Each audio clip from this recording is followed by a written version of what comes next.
This program features live coverage of an African safari and may include animal kills and carcasses. Viewer discretion is advised. Dumela wamagetswe Tswalu. Good afternoon and welcome to Tswalu. What a beautiful scene we have out in front of us, and a lovely afternoon it is to start this sunset safari. Nice big bull giraffe. There's a few more around us. We shall be taking a look at them in the next few minutes. Lovely to see this. So welcome aboard your very own live safari in the African wild.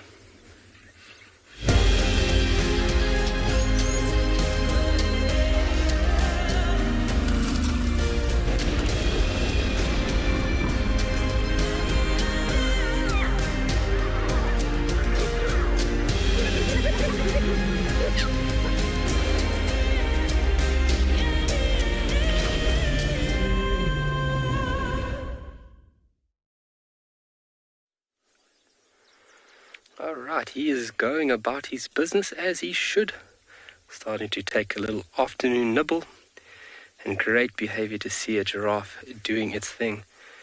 Because they're busy all the time, it's really entertaining to sit and watch giraffe. So very good afternoon, welcome on board here at Tswalu Kalahari. Thank you so much for joining us. Good afternoon, my name is Carl, and behind camera is Morgan. Thank you very much. Thumbs up there, Morgan. Thank you very much for joining us, and what a fantastic afternoon. We have the sun out in comparison to this morning that was a little bit misty and mysterious, so to say. We've had to stop and enjoy these giraffes. We also got a wildebeest that is alarm calling because of our presence. Come on. There we go. Just expelling air out of his nasal cavity, making sure that everybody knows that he sees something, and everybody should know that he's the man.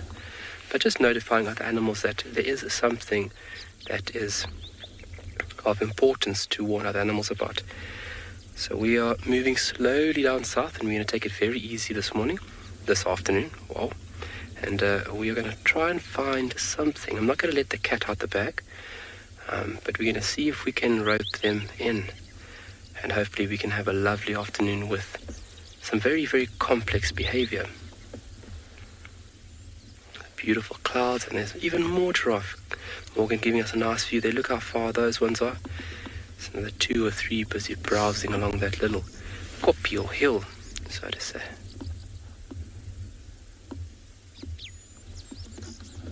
It's a beautiful afternoon. So when you guys want to know anything, if you want any questions or any comments, please don't hesitate to communicate with us. And it is very easy. If you're under 18, obviously email us on kidsquestions@wildearth.tv. And then for everybody else, head over to that website and then go to the live safari page and submit your questions right there. Anything you want to know, I'll be sure to answer it to the best of my ability. Like a question that was asked, how many bones does a giraffe have? I still have not been able to find that piece of information. So, first question for the viewers, if you guys might know, if anybody knows, any rough figure of how many bones that large animal would have, please let me know. So more in the mix of things. Oh, there's another one.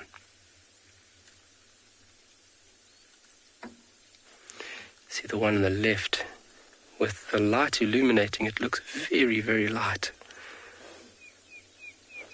These beautiful cumulus clouds rolling over us.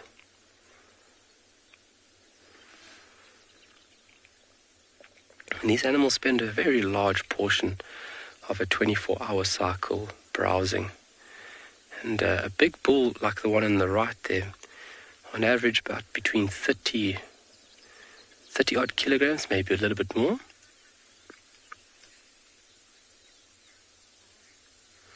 Mindy, yes.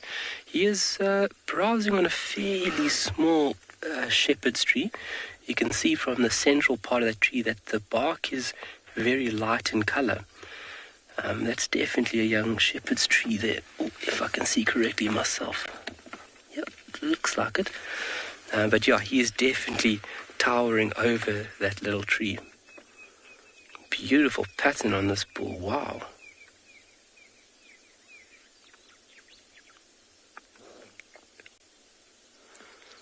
And that wildebeest still hasn't given up.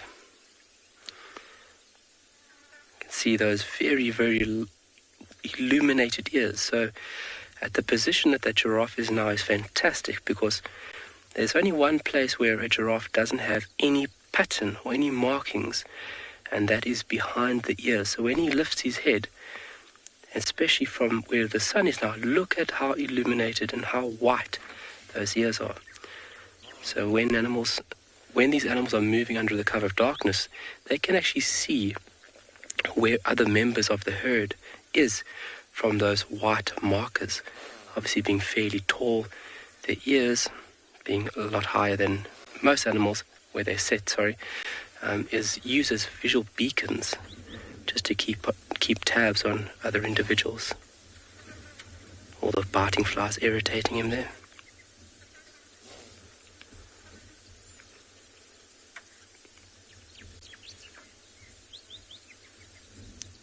It's a relatively cool afternoon with that little bit of shower that we had this morning.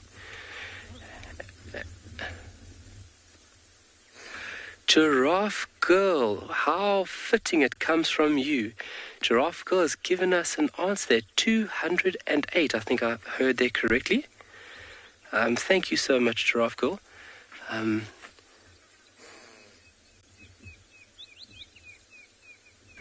Pretty remarkable to think about 208 bones. You'd think it'd have a lot more. But that neck consisting of only 7 vertebrae, like I've mentioned before, pretty amazing. Same amount of vertebrae as we have in our neck. And hopefully we can find one. I actually know where a giraffe carcass might be. If there's still those bones there, we will go and take a look at a vertebra from a giraffe. Giraffe passed away in the southern parts of Tswalu. It died of natural causes. And obviously the bones and material will be shifted and scattered from the activity of other animals. But if one of those vertebrae are there, I would love to take a look at it with you folks.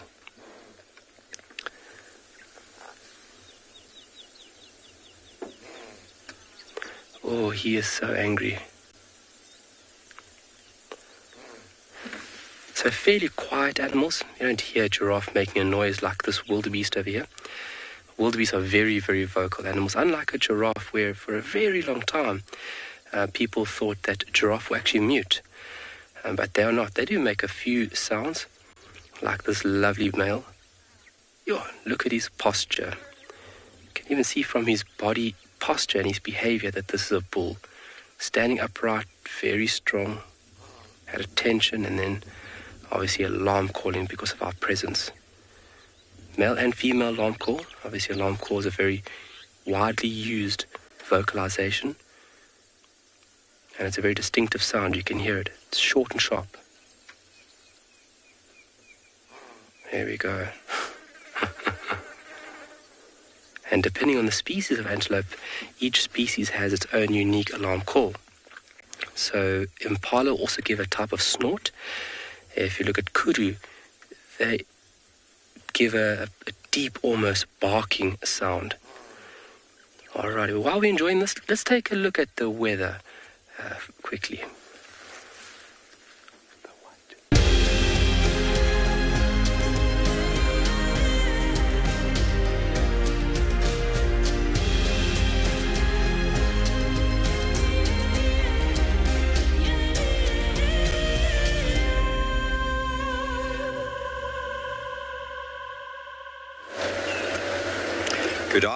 Good afternoon, and welcome on board my vehicle. Hello, everybody.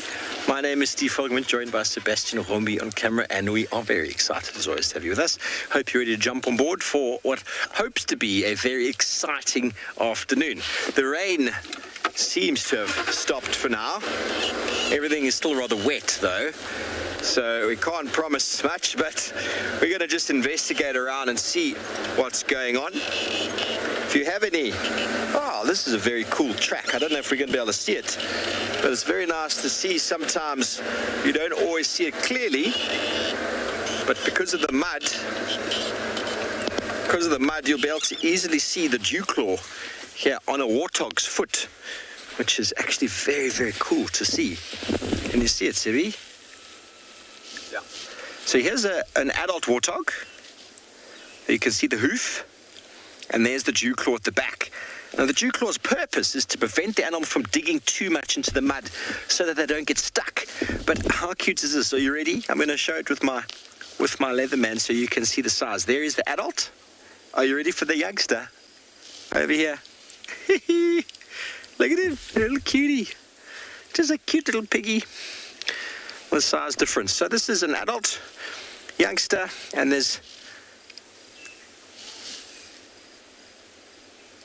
at least one adult, two adults, one piglet, two piglets, three piglets running down the road. So off they went in that direction. So the dew claw is something you often see in tracking books.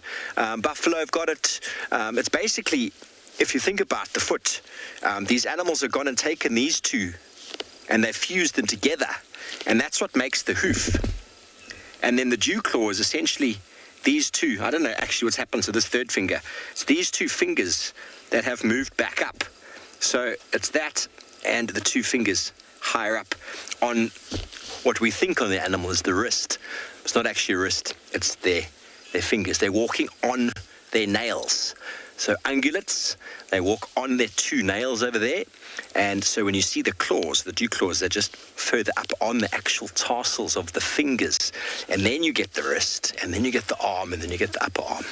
So that's why a lot of these animals are able to run as fast as they are, and they get so much more distance in their movements because they get so much longer body movements and legs than many of the others. So on the nails, ungulates, and then obviously even-toed ungulates.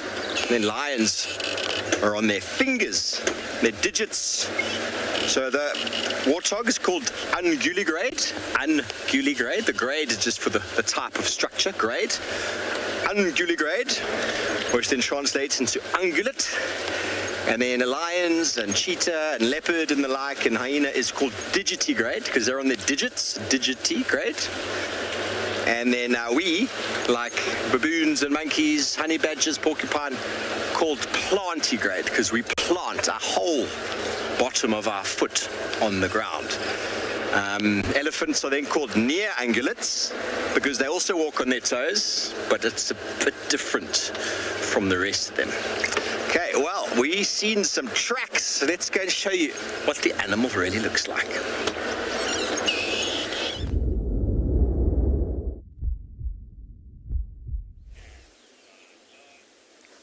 Just as you were looking at some warthog tracks earlier, we found this big female with actually a piglet. See if we can get a piglet. Welcome to andBeyond Phinda Private Game Reserve. It's a nice and cloudy and rainy afternoon. Oh, look at that warthog has just picked up her head a little bit and she's smelling the air.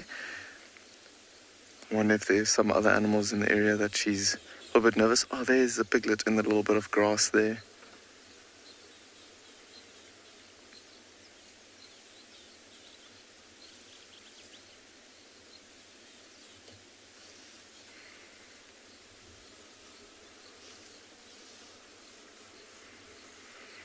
Yeah, welcome to andBeyond Phinda Private Game Reserve. I'm Dewald, and behind the camera we've got Simon, and we are sticking around this southern area of the reserve this afternoon. There is some other vehicles in the area that's looking for some cheetah, so maybe we'll see if we can go and join them a little bit later on. But for now, we're here with this female warthog that you can see. Let's see, while she's moving around, see, she's looking up every now and then and raising her head into this breeze that's blowing. I wonder if there is some predators maybe around or something like that. But just feeding as much as he can on this lush green grass that's growing after all the rain that we've had here on Phinda. Now, do you see that? How she's just picking her head up and listening and smelling. Oh, I can see the little piglet coming from the right. Linda, you're saying, yay, more warthogs. Indeed, warthogs are one of the favorites, right? And look at the little piglet coming out with what looks like a sub-adult from the previous year. Just another vehicle coming past on the road here. You can see the older warthog on the right hand side. It's a little bit smaller than the female on the left. So probably a piglet from the previous year that's grown up. But look how tiny that little piglet is there. Oh, the other vehicle just slamming their door. And the youngster had a bit of a fright. So cute.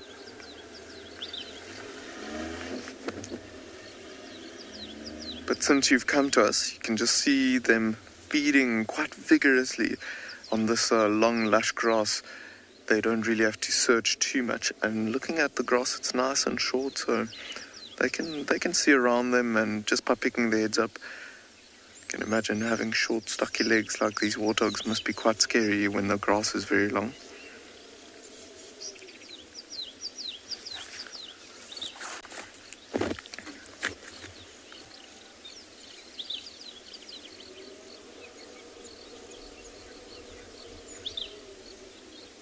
Having a look, it looks like that youngster is also feeding on some grass there. So interesting that it's so small, most definitely still on a bit of milk, but already eating grass and following the example of its mother.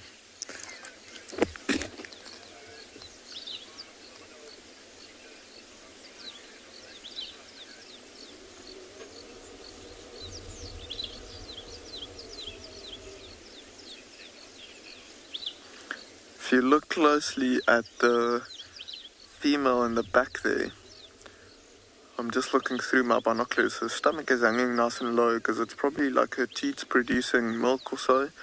But if you look at her back rump area, you can see the bones kind of sticking out. So you can imagine this piglet drinking milk. She has to eat a lot because she's obviously producing food for the piglet as well.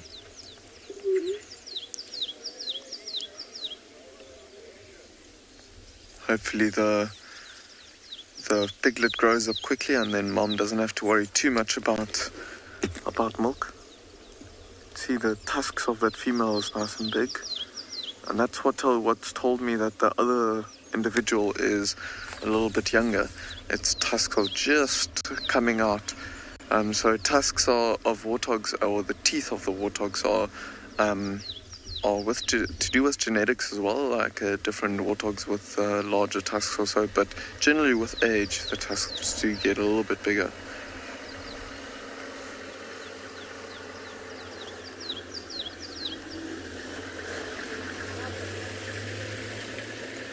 But for now, I think we're gonna see if we can get off of this main road here and see if we can go look for some other animals, and maybe join the rest of the other vehicles to look for some cheetah in the area, and hopefully the rain stays away and we can stick around.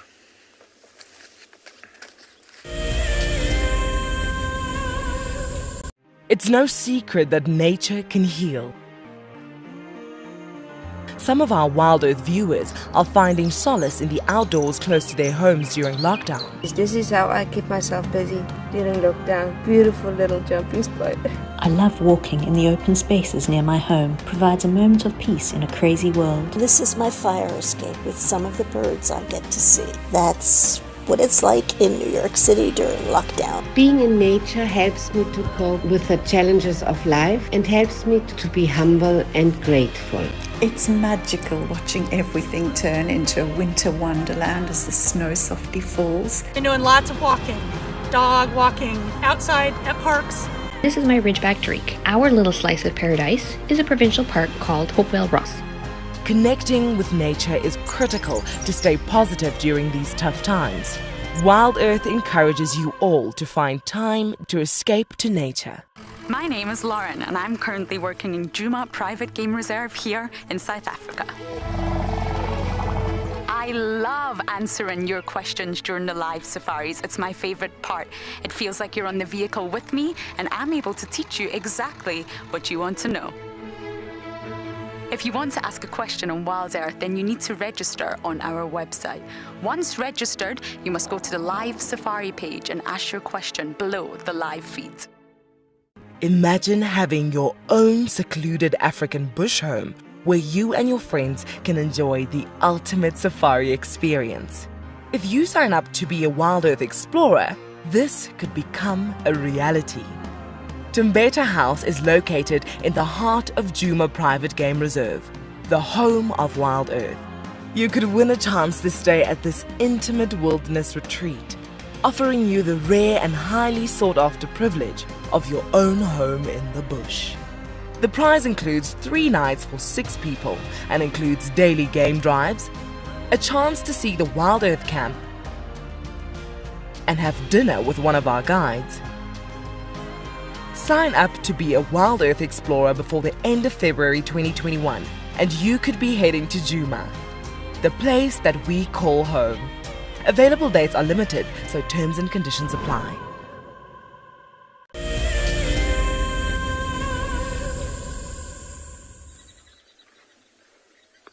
It's so beautiful.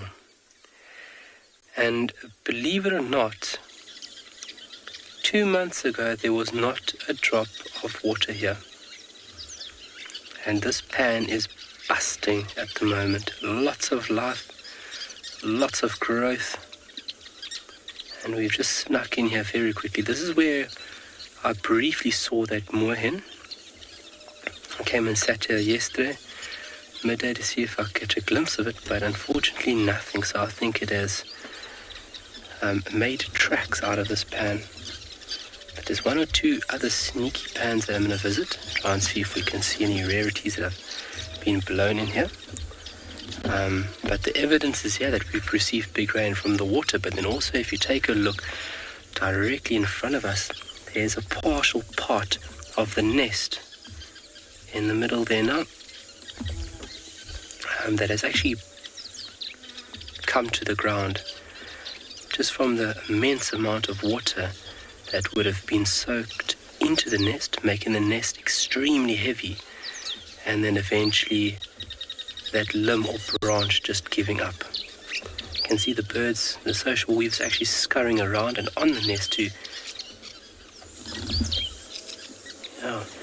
collect some material that would be used to maintain and then rebuild other parts of the nest inside this big beautiful camelthorn. So the weight just becomes too much after these rainy periods that limbs give. Not all of that material will be used, some of it, but not all of it. They'll still have the urge to go fly to fetch new material. But how beautiful is this scene right now? See all the butterflies crossing by. There's the existing part of the nest. See, it's been there for quite a while. You can see its color, it's gone very dark brown. And that's from the wear and tear that it would have gone through over years and years and years. The underside still remains this beautiful light brown. As when they bring new material back and create a new part of the nest, it would still be light in color. As you can see, the top parts of that nest have really experienced some weather. But a very beautiful scene. There's a lot of birds flying in here, a lot of swifts and swallows. Seen martins as well, doves. This muddy substratum that is in front of us is perfect for birds in which create nests utilizing mud. Obviously the malleable factor behind it, obviously them picking up and transporting it back to the nest.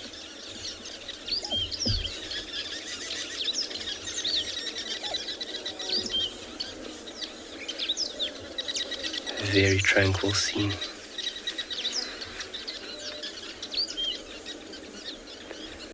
So I love coming to pans like this and just sitting for 10-15 minutes, letting things calm down.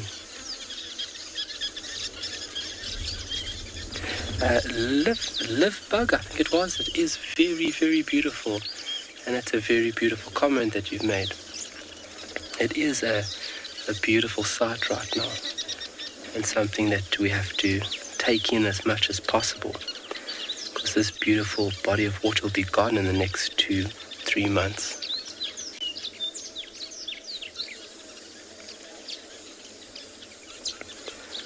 Obviously a very important spot for a bit of a drink, but then also to come do a bit of a mud wallow to remove external parasites. This is basically like your massage and beauty parlor. This is where a warthog will come down to do a bit of mud wallowing, cooling down. A very beautiful sight. But while we enjoy this for a few more minutes, we'll keep tabs over here for you. But let's send you over to Phinda.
Apologies, signal can sometimes be a bit difficult in the bush. There you can see that elephant bull is just walking on the road. He's actually walking towards some vehicles. Quite interesting behavior. And if you look closely, you'll see that he's dribbling some urine on his back legs there. And look how he's opening his ears. He's in full-blown must. But we might lose him soon. So this raised level of testosterone giving him a bit of dominance issues. He's just stopped for a moment. And there he's keeping on going. Look how he's walking downhill, picking up the pace quite quickly.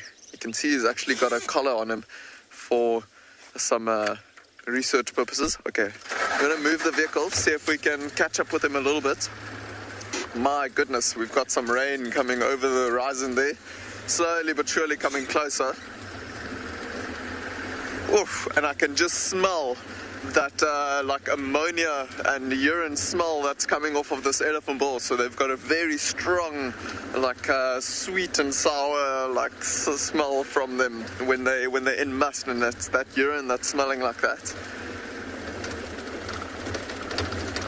Let's see, he's actually going just across into the thickets now.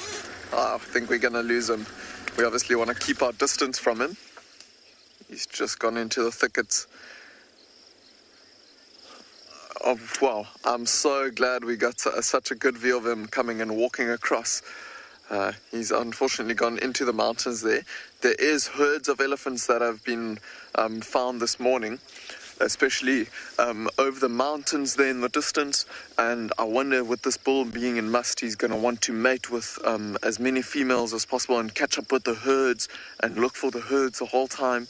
So I think that's why he made a beeline into the thickets and into the mountains here in front of us. And there's quite a bit of rain coming over the side here. We're going to see if we can pan over for you. We've got the beautiful marula tree here next to us, and you can see in the distance there is so much rain on the way coming from the Indian Ocean. You can see the clouds closer to us also getting lower. But we are going to send you over to Steve and Djuma, and we'll see if this rain stays away from us.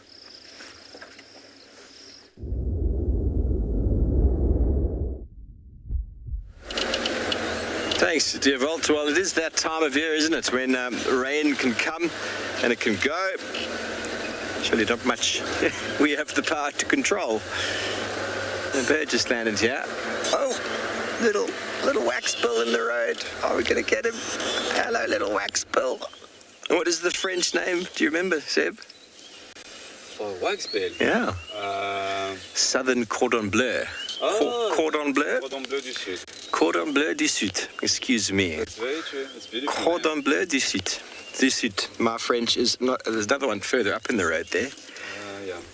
Beautiful little birds, the wax bill.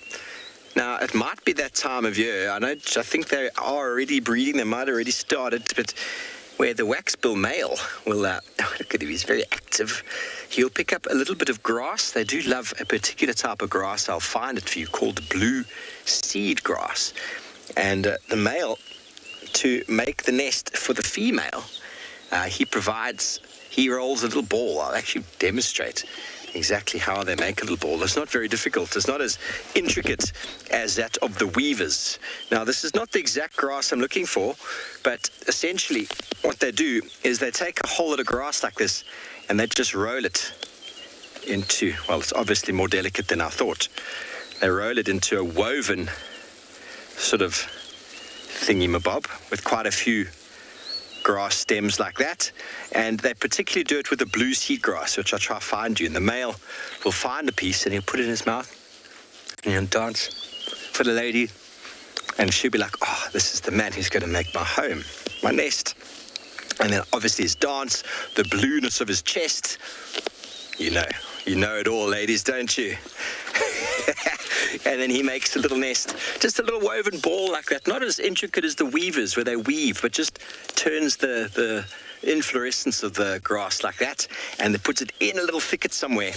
We had one last year in a very small little torchwood. I'll see if I can find you another one. And torchwood, very inaccessible to larger predators, but to little waxbills, pretty easy. I wonder if he's nesting over there, because he's just flown into the tree there on the left-hand side. Oh, wow, we've got a baby cuckoo. Can you see over here, Seb, just at the... Yeah. That looks like a baby cuckoo that's hatched. Looks like a baby Deirdrix. Perhaps he's gone down to the right. Oh, where did he go? There, can you see him flicking? Just on the right more, on the edge. There he is. Now, that's a little cuckoo that is hatched. It looks like a Deirdrix. And that fellow would have come out of I think so, would have come out of a weaver nest. He's landed very nicely for us here in the open there. Sorry about the movement.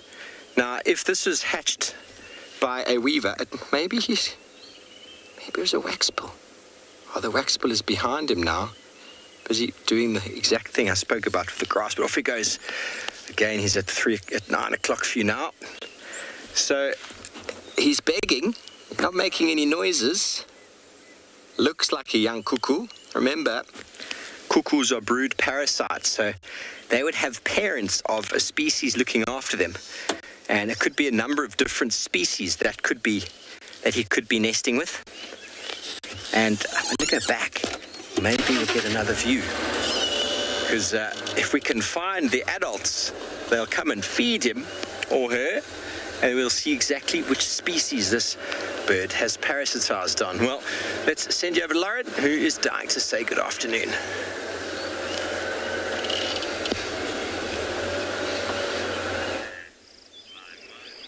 Good afternoon, everyone, and welcome to the other side of Djuma. We have driven many roads, and this giraffe here is our first animal. It's eerily quiet on the western side of the reserve, and of course, I'm sure many of you know, almost impossible to track, or at least pick up on tracks and see how fresh they are. But first things first, my name is Lauren, and I do have Davy on camera once again, and we finally arrived to Treehouse Dam. And luckily we found this male giraffe here, who seems to be feasting on all the delicious leaves around him. A very dark male, which most likely means he'll be more socially aloof, as in he'll spend a lot more time alone, and he's probably more dominant. You can either be a dominant male giraffe or you can decide to be a submissive one. If you've maybe not got the good genes and you're not so large and you're not so big and strong, you can choose to be submissive. And you will hang with the ladies far more and take any opportunity that you can to mate with them. He's got lots of scars. And as with most animals out here, you can gauge the age by the condition of their body. Looking at the ears, how scarred are they? Size. This is an old bull that we have here. Isn't he gorgeous?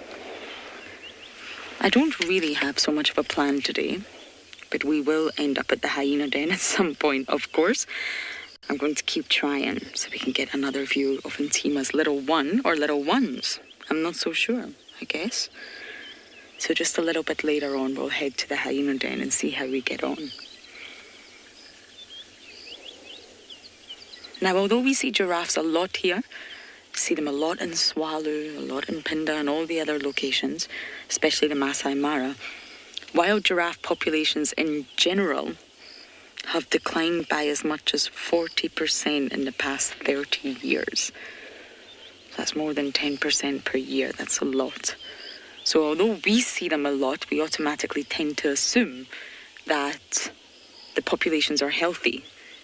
But across the board, they're not. They're still listed as vulnerable by the IUCN. I once got asked a question, you see a lot of wild dogs on Djuma. Does that mean the populations are increasing? No, not at all. This is such a small area. You cannot possibly gauge the populations just by looking at what we see here. So we're going to continue bumbling, see what we can find. But we're now going to send you across to some spotty cats at Phinda.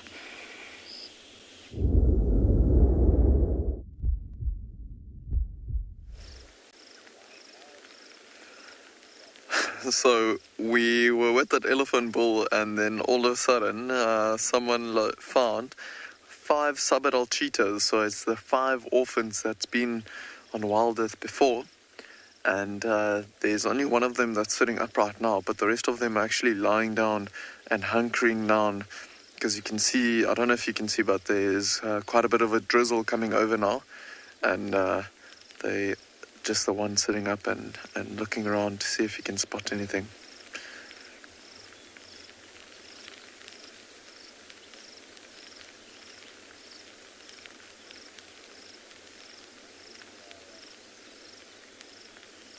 Look at that, just looking now straight almost this way. Interesting that there's always with these 5 subadult cheetahs, like one that's quite wary, almost like they're giving each other turns to rest a little bit. You might see that this youngster has a collar on it, and that is for us to just keep an eye on them, because like I said, these 5 youngsters were orphaned, and I'm sure most of you have heard the story before, but they were actually a female cheetah with 6 youngsters, and unfortunately the female one youngster got killed by lions. But these 5 that have survived have been doing pretty well. They actually caught 2 days ago, a baby impala, which is incredible, and the fact that they're still surviving just shows that they've already taught themselves to hunt, which is awesome news.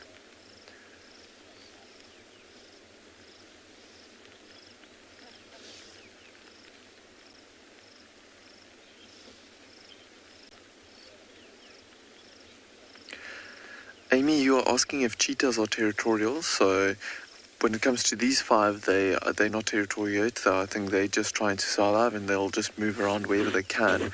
But male cheetahs are highly territorial, and they'll scent mark everywhere they go and fight other males for territory and have boundaries to the territories and keep a territory.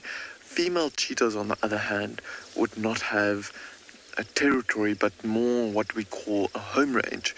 So a home range is an area that they'll probably stay in and try and hunt in, but they won't try and keep other cheetahs out of it.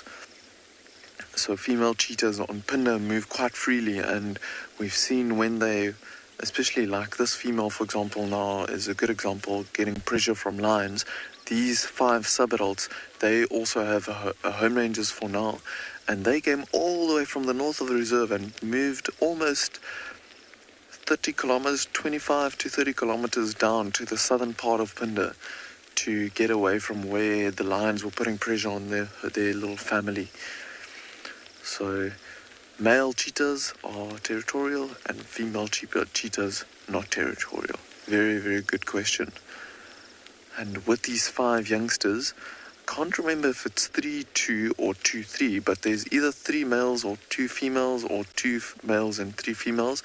I need to check again when we see them walking around. But these males in this little group will stick together their whole lives and form a coalition and hopefully be a force to be reckoned with one day and have a nice big territory on Phinda.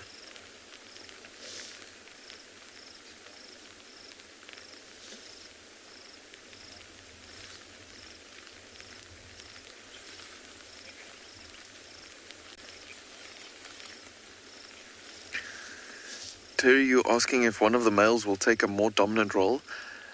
Indeed so.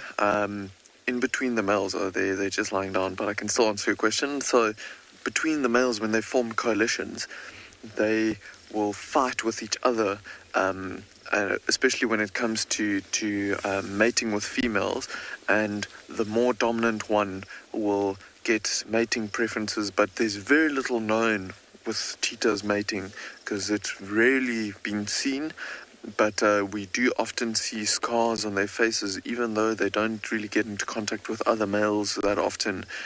So there is definitely some kind of hierarchy between the males in coalitions, and you often see this when they are patrolling their territories, which one is leading the way and leading the scent marking also.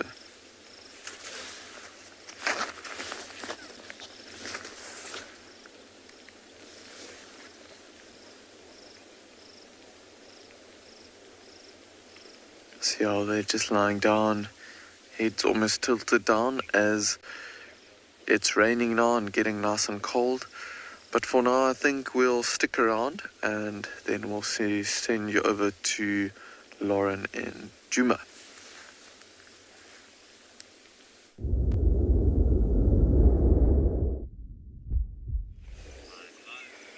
I can't possibly do a drive without stopping by my favourites. I think we have a male barbet percher here.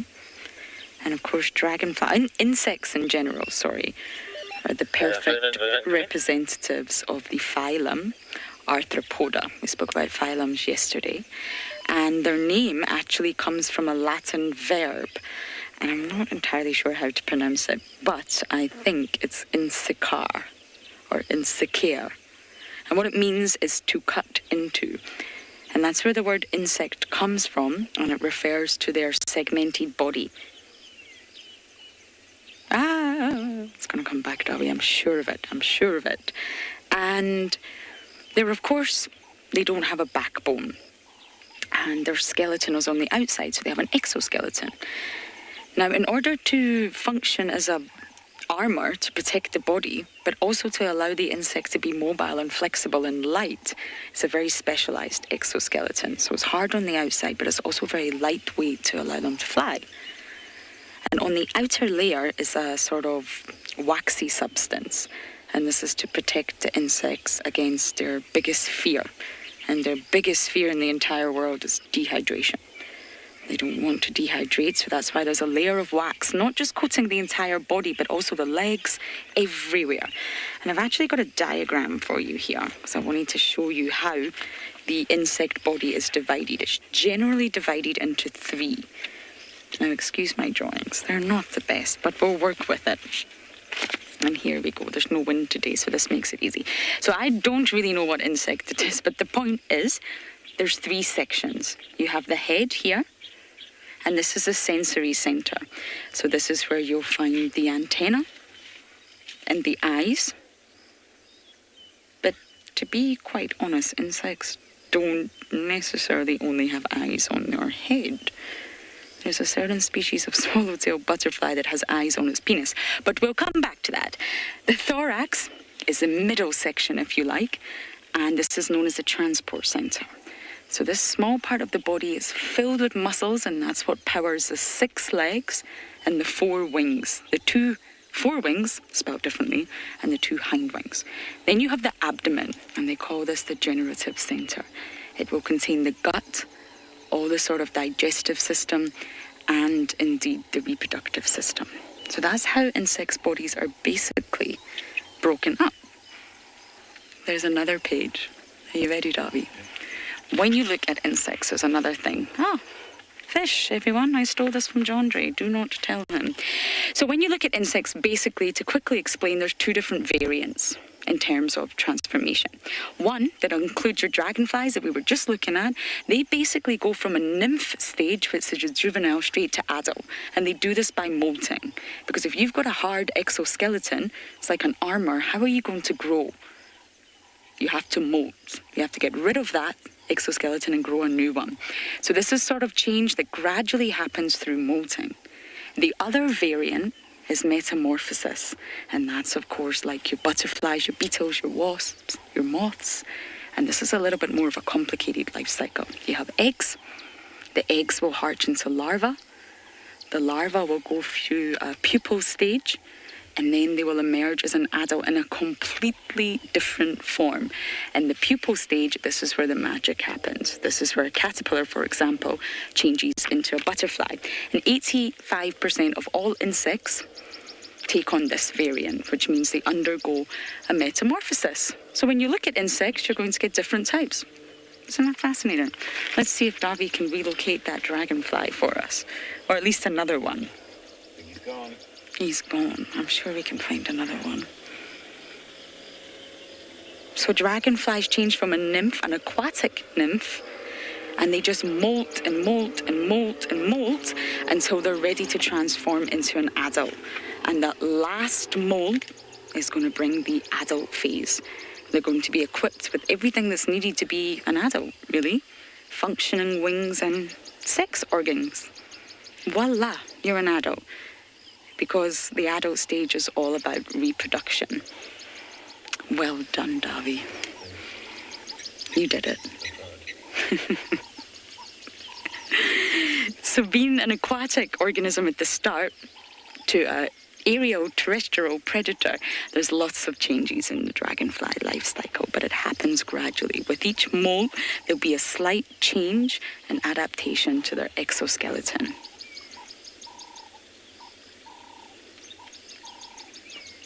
And you can see that head clearly. You can see that thorax clearly.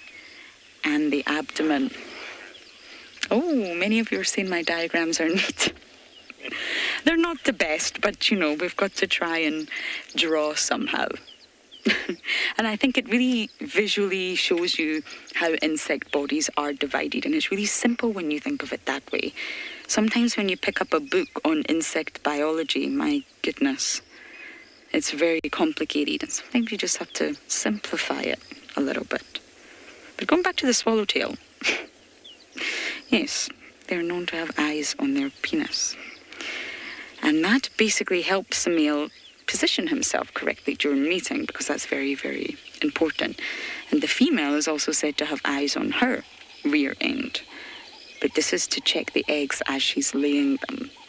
So when it comes to sensory systems and the different senses in different organisms, it's not quite as straightforward as humans, where we have sight, hearing, touch, taste, and smell. We always think there's 5 senses, but are there really? What about the sense of balance? What about all these other things that we don't think of as senses that we have? And then when it comes to the animal world, well, it's a whole different ballgame to learn how these animals navigate their world. You've really got to put yourself in their shoes to understand how they survive. So that's my little insect lesson for today. So we're going to continue our bumble and see what else we can find.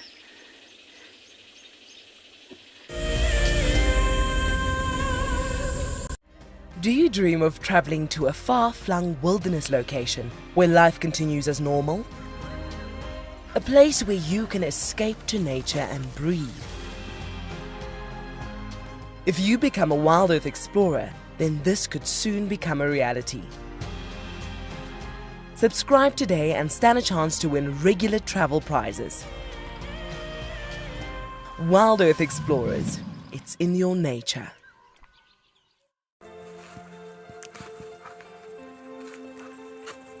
Hello, Mama. Just checking us out, everybody. There's no aggression here. Very relaxed. A herd of elephants moving around your car like that is truly, truly magical. Tune into WildEarth every single day. It's in your nature. Welcome to my car. This is Wendy, and she's my favorite.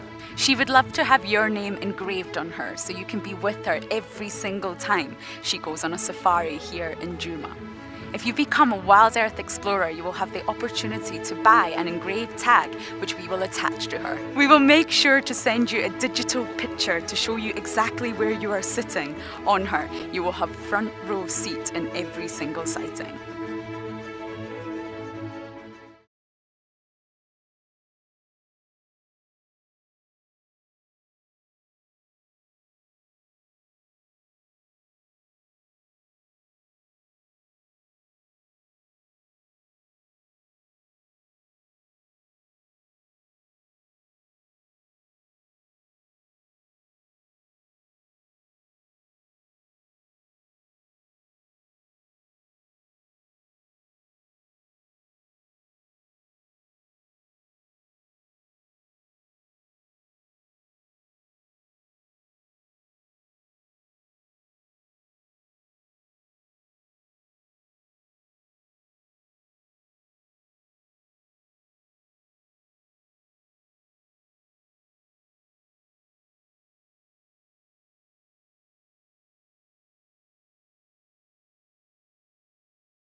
Welcome back, everybody. Well, a butterfly, possibly a moth, would love to pollinate a flower like this. This is one of our bush peas, one of the genus Tswalu. I couldn't tell you exactly which one, but the flowers are quite characteristic in that little bean pod, very characteristic of peas and beans, which are all part of the Fabaceae family, which are all legumes.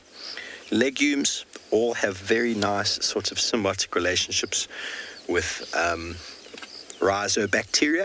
If you've never heard of rhizobacteria before, it basically means that the roots of the plant have got a symbiotic relationship with a bacteria that lives on the roots, which basically increases the surface area, which increases the absorption of nutrients, and also is able to fix nitrogen from the atmospheric nitrogen, which is a very, very important process, one of the most important processes in nature. Now, lightning fixes nitrogen into the soil when it goes through the atmosphere. It actually stores nitrogen in the ground, but legumes, clovers, beans, all the acacias, anything that's pretty much got a bean pod on it is regarded as a legume. Soya. And what they do is that they're able to, through the soil, because there's actually air passing through the soil, believe it or not, everybody, there's air, and the bacteria are able to harness that and take the nitrogen, because atmospheric air has got 80% nitrogen. They're able to take that nitrogen, and which is in gas form, and fix it into the soil, into nitrates, which then benefit the plant communities and the soils around them. Now, this Tswalu, I don't know the species, but many of the bush peas like this have been used to create an insecticide, which could be used for keeping off insects, keeping bugs away from biting, maybe ticks or fleas. Might also be used as a fish poison. So some of them can be cut and thrown into small little ponds, and that often takes the oxygen out of the water, which then burns the fish's lungs or deoxygenates the water, and sometimes the fish will float. Obviously, not the most sustainable practice out there, but it's a lovely time of year to be looking for wildflowers, and this beautiful little bush pea is one of the many. Spending a bit of time over the coming days having a look at our wildflowers as they're starting to emerge through the density of the grasses. And we also have a look at the grasses themselves, because there are so many of them, and it's a great time of year to look at the vegetation. If you ever want to do a bush vegetation survey and a species survey, this is the time of year to do it, because everything's flowering, everything's fruiting, time of abundance. Okay, well, we're going to move on from our bush pea, see what else we can find, and send you over to the west to Tswalu Kalahari.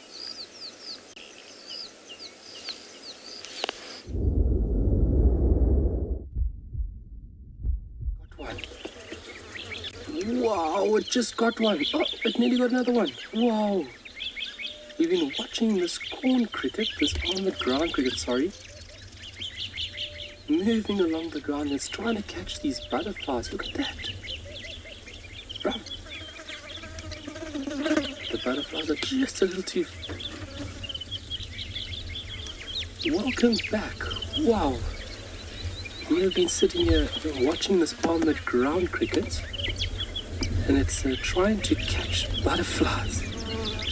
Obviously, any form of nourishment that these insects can get to develop, they're gonna snack on it. But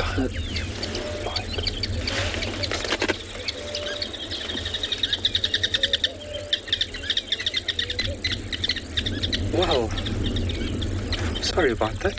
Just a little bit of a fish in my pocket. Well, we've been watching this corn cricket move up and down here. This corn cricket is trying to catch butterflies.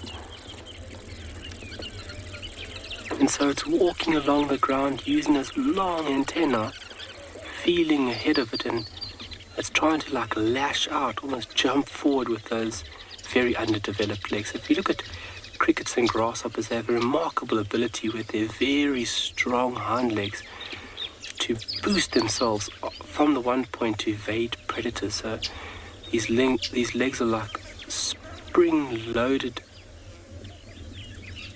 and obviously it allows them to jump very quickly from point A away from a predator. But these guys don't have that remarkable ability. They're fairly slow and lethargic.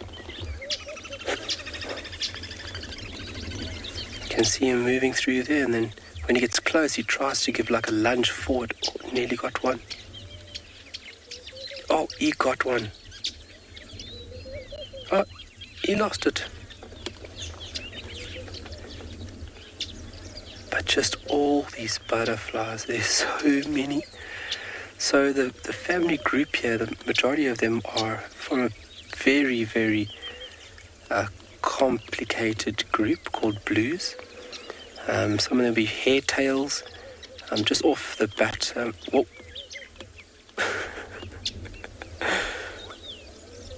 Look at that. Just off the bat to try and ID them, I'm not great within this family group. So I'm not even going to try and pull the wool over your eyes. As you folks must know now, that is not part of my nature. But blues is the family group here.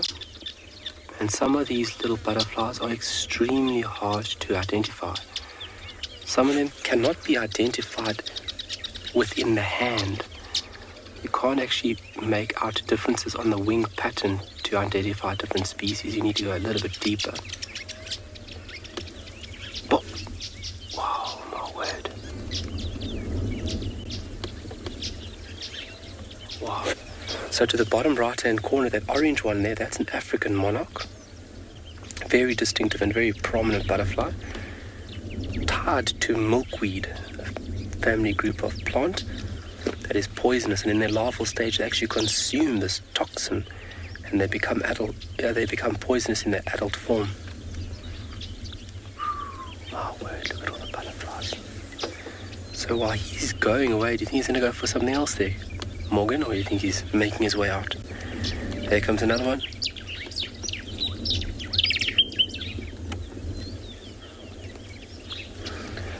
Shaggy, are they attracted to the wet ground? I'm assuming you're talking about the butterflies. Yes, there is moisture. I mean, if you think about that soft or moist ground now, there's a lot of moisture in between the grains of sand. And then as well as valuable minerals, sodium as well, is very important. And so what they're doing is they're coming down to this wet-ish area. So we're actually on a road right now, and this road was a lot more covered in terms of water, and so a lot of the water is resided, but now there's still lots of moisture around the grains of sand. And what these butterflies are doing is landing and then using their rolled up tube mouth called a proboscis, and then they are using that proboscis to take up valuable water, but then also minerals. Morgan, can we go into that very dense patch there on the left? There's so many butterflies. Look at that, folks. Wow. And they are minute little things. Some of them in total length maybe about 2.5 centimeters. Some of them are even smaller. But you can see a very defined stripy appearance, and then a lot of them have orange dots towards the bottom end of the wing. So at the very back and bottom end of the wing, you can see these beautiful little orange dots. And the pattern would vary depending on the species, and then as well as the arrangement and number of those dots. But super to see all of them here. Wow. Let me see if our hair tails, blues. Wow, look at that.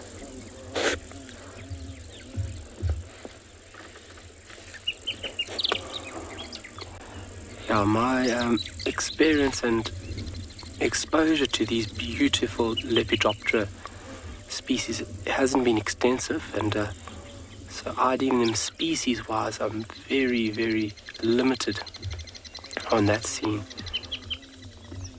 But nonetheless, they are just beautiful to observe, just as is.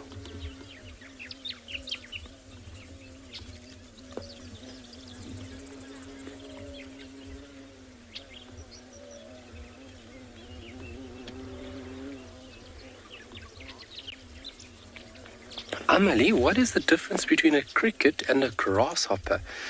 That would be its body shape. A cricket's got a different body shape in comparison to that of a grasshopper. And while you folks are busy looking there, to answer Amelie's question correctly, I'm going to take out my field guide here, my Insects of South Africa. Very, very nice book to have. If you're into insects, you have to have a bit of reference material. And what I'm going to do is just skip to Orthoptera quickly, and then let's take a look at a cricket versus a grasshopper. Alright, so I'm just going to ask Morgan if you can come towards us over here, and let's take a look at this very quickly. So that would be a cricket. You can see the head thorax is almost uniform. They've got short wings. You can see the legs are different, very cylindrical body plan, so to say, especially this chap over here. But then if we go to the next page, you'll see that grasshoppers, or the next page after that, you can see the leg makeup, or how the leg is on the animal, is very different. If you take a look at that individual there, that is a grasshopper. So the body plan and the way that the leg is held, those are catidids. Those are still grasshoppers, but there we go. Those are bigger grasshoppers or locusts, and you can see that leg is very different in comparison to that of the cricket. There we go. Crickets also found more active under the cover of darkness. I hear crickets more under the cover of darkness. I don't know if that is a defining figure or defining property. But the activity of these little butterflies is just impressive right now. There's a very yellow one flying around. Let's see if we can see where that yellow one has gone. So moisture is very important if you think about these little animals. We've looked at the brown-veined whites, and they need to stop every 20 minutes for a drink. And if they don't stop every 20 minutes, they'll die from dehydration. So the water now is very important for these beautiful flying insects. Morgan got us something else. Look at them. Wow. So if you're into birds, the next big step will be butterflies, because butterflies are very, very hard to identify. And it takes a lot of time and dedication in order to know your family groups and then the species within that family group.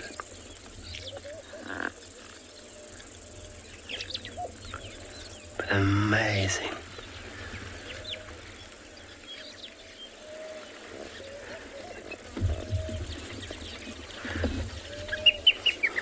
Jen, yeah, the diversity on Tswalu with these butterflies is remarkable. 76 different species have been recorded.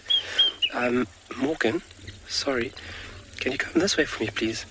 And then come to this patch right over here. Can you see this butterfly on the corner here? There's another beautiful butterfly, but very cryptically colored. That's it, punch in. That's it. Go in, slightly down in the middle of screen. Look at that cryptically colored species there. Wow!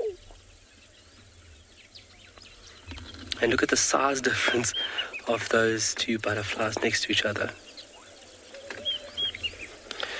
Oh, and now that name has decided to elude me, but very distinctive patterning on that butterfly. If you take a look at the top end of the forewing, you can see those orange markings, and then obviously it's cryptic coloration. Painted lady, if I'm not mistaken. I could be incorrect there, but I'm just going to do a little reference check quickly. But the inner part, or the top side of the wings, are totally different. It's this beautiful, rich orange. Look at that. Oh, look at that. Oh. On cue.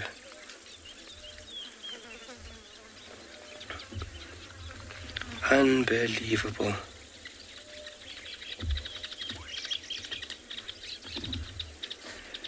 So you can see when those wings are held together, that butterfly blends into the environment.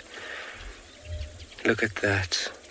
You can see the proboscis quite nicely over there as well, tucked up underneath the eyes, and you can see it's actually extended. And look how it's probing it in between the granules, or in between the grains itself. Wow, my word. Wow, fantastic.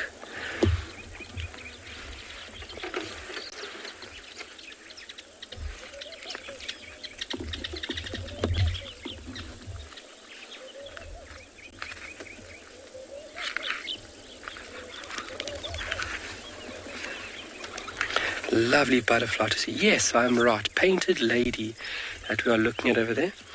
Very beautiful butterfly, and can be easily mixed up. Karen, these armored ground crickets would eat anything. They eat vegetable matter, but they can also become carnivores, eating meat, but then also practice cannibalism. They eat each other. So if an individual is injured and it can't get away, it's the members within the group, or members that are roaming around, can actually sense that this individual is injured. And you'll have 4 or 5 crickets descending on this injured individual, and simultaneously they will attack it and eat it. So it's an opportunity. And if you look at animals, they try and seize every opportunity. And it's not written in stone that an organism will not eat a certain food source. So with these butterflies being around now, these corn crickets are just intercepting them on their route from point A to point B, and they're just trying their luck, trying to see if they can just capture one. Obviously, very, very fleeting prey at that. And but yeah, just trying to seize opportunity when it presents it. When it is presented. Whoa, what is going on with me today? I'm a bit slow this afternoon. But you can see using those antennae and feeling where available prey is. Watch him. Oh no. Oh no. Can that butterfly fly? Oh, there you got away. We nearly had our first kill on Safari Live this afternoon. Oh, my word.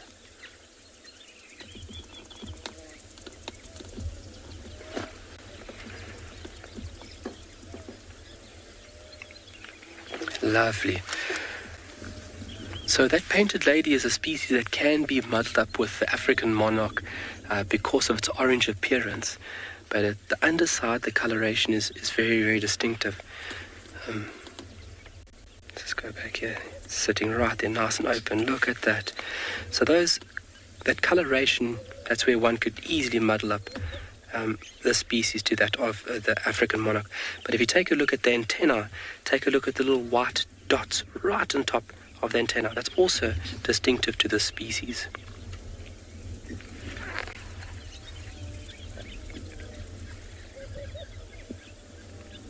It's a very prominent species, obviously distributed right through South Africa and found here, but you can find them in forest margins, parks, gardens, and even flatlands down to the coast.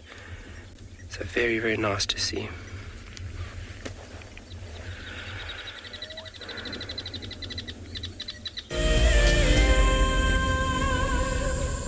This is Rusty. He's my favorite vehicle and we've been through all the good times here in the bush. Now, if you feel a connection to Djuma Game Reserve like I do, then we have a fantastic opportunity for you. You can have your name engraved on a brushed metal plaque just like this one, and we will attach it to Rusty so you can always be with us on safari in spirit. We will even send you a digital photograph once your plaque is mounted on Rusty. Spaces are limited, so grab your spot now. It's no secret that nature can heal. Some of our WildEarth viewers are finding solace in the outdoors close to their homes during lockdown. This is how I keep myself busy during lockdown. Beautiful little jumping spot. I love walking in the open spaces near my home. Provides a moment of peace in a crazy world. This is my fire escape with some of the birds I get to see. That's what it's like in New York City during lockdown. Being in nature helps me to cope with the challenges of life and helps me to be humble and grateful. It's magical watching everything turn into a winter wonderland as the snow softly falls. Been doing lots of walking, dog walking, outside at parks. This is my Ridgeback Drake. Our little slice of paradise is a provincial park called Ross. Connecting with nature is critical to stay positive during these tough times. WildEarth encourages you all to find time to escape to nature. My name is Ross and I'm a field guide at andBeyond Phinda Private Game Reserve. I love getting questions from guests on WildEarth because I love sharing and learning information about nature with new people, and it also makes me feel like you're all joining me in real life. If you want to ask a question on WildEarth, then you need to register on our website. Once registered, go to our live safari page and submit your question below our live feed.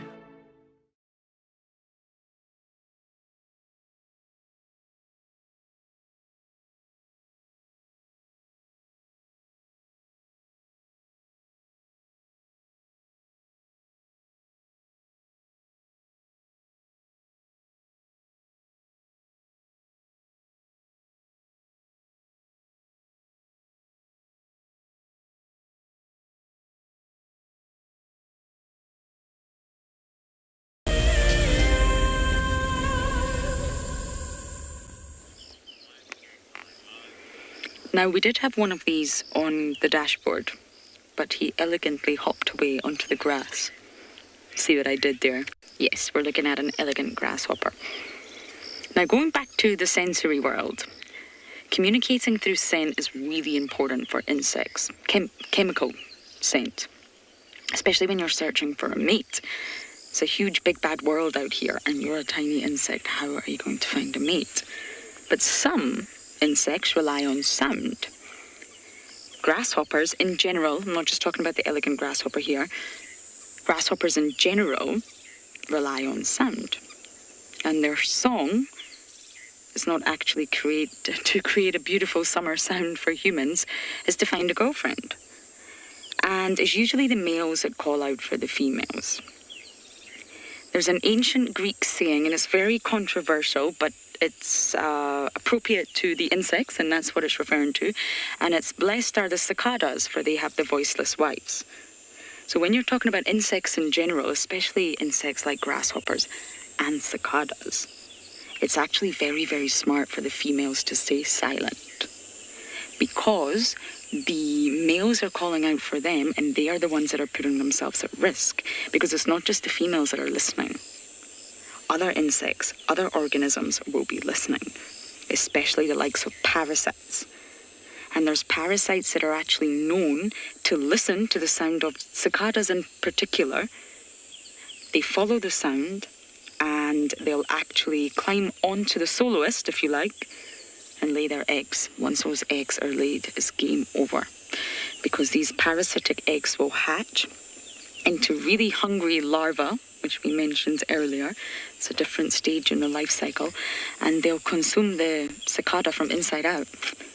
And it was the sound that gave them away. So although that ancient Greek statement is a little bit controversial for humans, it's quite applicable for insects. The females are smart not to make a sound. They hear where the males are, they know where the males are, but they stay silent, because it protects them from not only predators but also parasites. And when you say ears, it's not big ears like us. Insects don't have big, goofy cartilage structures like we do. They actually have ears, and I'm putting quotation marks here, in all sorts of peculiar places. And it's actually rarely on their head. And I've just told you the head is a sensory center. But insects can have ears on their legs, on their wings, sometimes on their thorax, and their abdomen. Now, there are certain moth species that actually have ears in their mouths, believe it or not. But of course, it's not ears like ours. When you say hearing, we think of the way that humans hear, but you've got to remember, insects can also detect vibrations. Some of them can have sensors in the form of really small hairs which pick up vibrations. So is that hearing? I mean, are you hearing something when you're feeling a vibration? It gets a little bit tricky. The waters get a little bit muddy there, but I guess we do call it hearing. So when we say ears, we're using the word ears very, very loosely. Like mosquitoes and fruit flies, for example, they have really specialized sensors on their antenna that are hearing by feeling for vibrations. I hope that makes sense. So although we say that chemical communication is important for insects, in some, visual communication is important, like butterflies and moths. But it's also sound in a huge range of different ways. And of course, cicadas are incredibly loud. Really, really loud. There's actually a place in America, I can't remember it, it'll come back to me, where the sound of the cicadas is so deafening that people have to cancel events.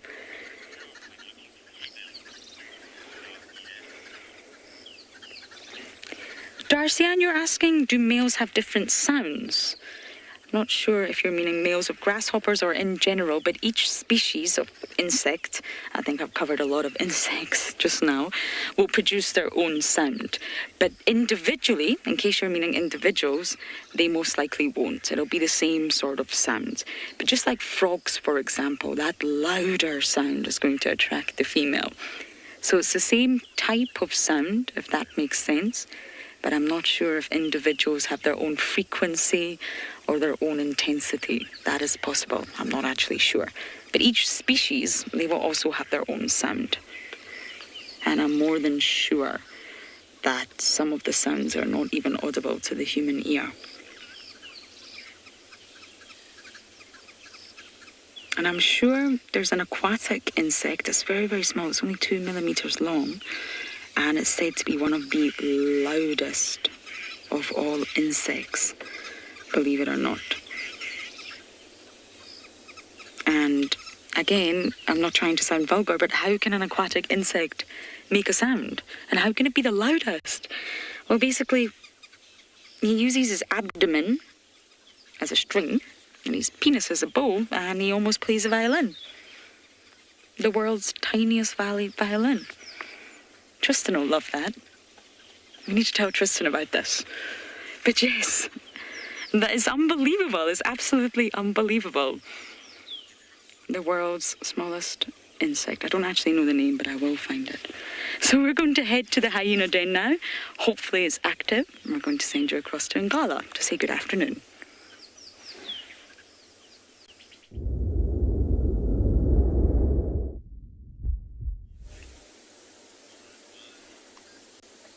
A warm welcome to all our viewers. We're currently here at andBeyond in Ngala. And in the far distance, we have a couple impala that are feeding. But we just wanted to show you where we are. Look at this beautiful waterhole. Look at all the clouds in the sky. And we were actually coming past this way because we were tracking lions. And unfortunately, we've lost the tracks, but they were heading down in this direction. So maybe later on, as soon as it cools down, these lions might come down to the water to drink. So I'm Nikki. I'm going to be your ranger this afternoon here at andBeyond in Ngala. And with me on camera, we have Owen. It's been an exciting afternoon. Unfortunately, we didn't have a lot of signal in the areas that we have been drying. I think it all has to do with some of the, with the weather. But we have covered a few drainage lines. We've seen quite a few lion tracks. A few of them were heading here, and there was also quite a few elephant tracks. But unfortunately, nothing at the water. And I'm also thinking, after the rain we had over the last few days, it is starting to warm up. And it might be that these lions, knowing their behavior, could be lying down in the shade somewhere. You can see the tree line at the back. Owens did very well to follow a bird. There was a blacksmith lapwing. But you can see the tree line in the back.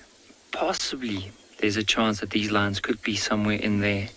And just waiting it for it to cool down before they start moving out.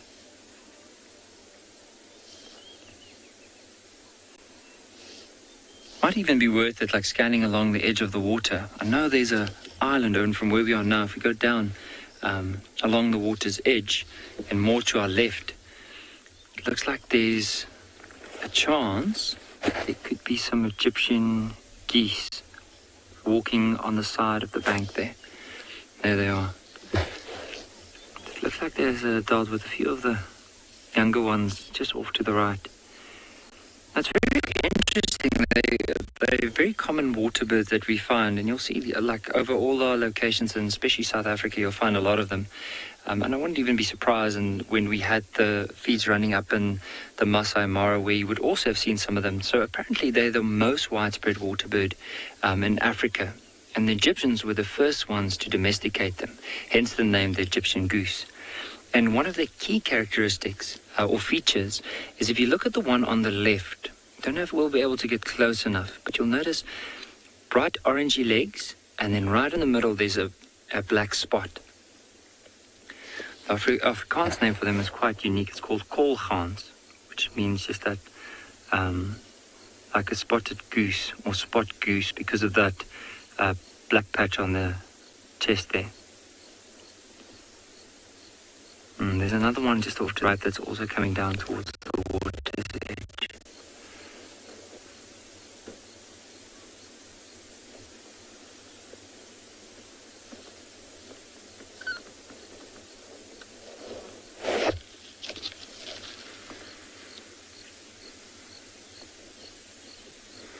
For now, we're going to just enjoy this view for the next little while. And in the meantime, let's head across to some butterflies in Tswalu.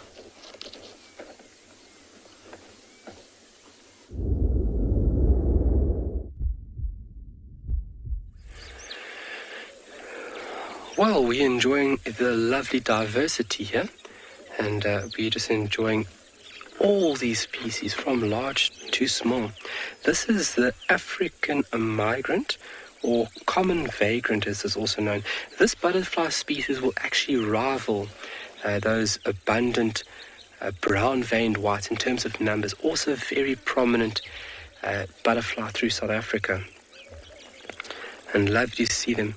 So if you look at these animals, I mean, they are very, very diverse within certain groups. And as I said in the beginning there, the blues are very hard to ID. So we've got a general family group, but species, I would be really pulling a long one there. But the diversity is unreal, and how many butterfly species you get across South Africa and as well as the continent. We're very, very lucky. So looking at these beautiful animals, there's a few commonly asked questions, like what is the difference between that of a butterfly and a moth? Well, there is some differences, but it's mainly superficial. And if you look at these beautiful flying species, both moths and as well as butterflies fall into a group called Lepidoptera. And they are grouped in this group because of characteristics that they share, similarities. But generally, you find that butterflies are day flying and moths are generally night flying. You do have some species of butterfly that fly on dusk or even early evening at that. If you look at moths, they've got fairly hairy bodies and that they are large in proportion to the wings, whereas butterflies are slender individuals and less hairy. So if you're looking at the general body of the animal. And then if you look at butterflies, very brightly colored in comparison to moths, which are fairly dull and more inconspicuous or concealed, let's say at that. And then the wings as well is a very big factor. So if you look at the wings of moths, the fore wings and the hind wings are held together in flight by a body part, whereas in butterflies rely on a large overlap between the fore and the hind wing. So there's a few general accepted ways on how you could distinguish between a butterfly and that of a moth. And then as well as you look at the antenna, obviously very important to sense its environment. Butterflies' antenna usually end in a club and they're straight, and where moths is fairly elaborate. Depending on the species, moths' antennae can be fairly elaborate. They can be almost comb-like, they can be bushy, they can be small, so they are very varied with that as well. But it becomes confusing sometimes because they do obviously look very alike, but once you start looking at it a bit longer, you start realizing these subtle differences. So all these butterflies in frame here, these are more than likely from the same genus, blues, which would be referred to as Zintha, a very, very abundant group. And if you look in just blues, sorry, my apologies. But a very, very diverse group and very hard to identify. But they all go through complete metamorphosis, both moths and butterfly. It's obviously where their body is transformed and remodeled, let's say it that. But we're going to enjoy this for a little while longer, but let's send you over to Steve.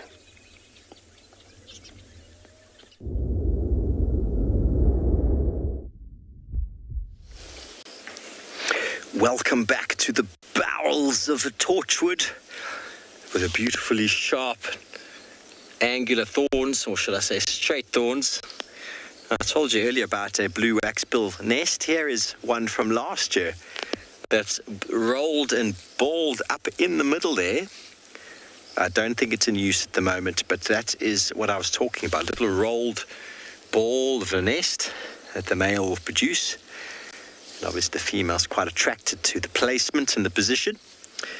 And it is in a very inaccessible bush. Quite well concealed, I would say. If you didn't know where to look, you wouldn't know it was there at all. Small little torture. We don't see many of these around. A lot of people might wonder why, and a lot of it's to do with the population of impala as well as the population of elephants. There's lots of tall torchwoods that probably grew and got to a certain height quite a long time ago, back in the days when impala and elephant numbers were pretty low in these parts. It's a very well browsed bush, very, very nutrient rich, very tasty. It's got very good access to the water and the nutrients, and so the plant is very, very tasty, very well eaten. But you'll see the thorns here are nasty. Those are very powerful, very strong thorns. And often, bless you, Seb, often you find them in a dual thorn at the end, like that one, but not always. Not always. You see in the Mara, there's also many torchwoods up in the Masai Mara, and there are all these big sort of umbrella-shaped thorns or trees that have escaped herbivory from the bottom, and they're just accessed by the giraffe at the top. So there's this little canopy. Otherwise, it's very tall from the fire as well as from the herbivory. Yeah, of course. I'm sure someone's going to want me to eat one. Why not? Do you want one, Seb? Oh. That one's got an insect on it.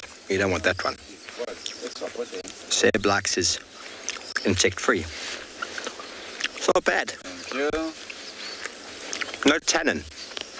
You see, plants that got lots of tannin, you can taste it immediately on the tongue. It's very bitter. Plant like this, it's getting a bit much now at the end. It is a bit fibrous. Probably need the fiber. Plants like this have the ability to mobilize tannin after being eaten on for an extended period of time. And so it gets fed upon and it'll slowly start to push the tannin out to the extremities to where it's being eaten. But tannin is a very, very expensive product to build, to hold, and plants that have it generally have leaves that remain on the plant for a long period of time. Like our magic guarris, they will just stay full of tannin all the time and nothing really eats them. They get left alone for the most part. Because tannin binds to protein. An animal that eats lots of tannin can't digest it, so they end up starving with a full belly. I know I've discussed this before, but when they first started game farming, probably in the 50s or the 60s, they were trying to farm antelope for the meat market and for the biltong industry and the like. And so they would... They didn't really know much about the land, so they would try and put as many animals on a property as they could, as you do with cattle farming. They realized after a period of time that the kudu were dying. There's plenty of trees everywhere. Everywhere they could see were trees. Come on, kudu, there's plenty of food here. And then they'd do autopsies on them and cut them open, and their belly would be full. That's very bright. Full of leaves. So everybody, the sun, our long-awaited friend, has returned. And I know many of you are very sun-loving. How's that? Many of you are very sun-loving. We are very sun-loving too. And after a few days of rain, it gets a little bit cabin feverish. We're itching to go home and get this roof off.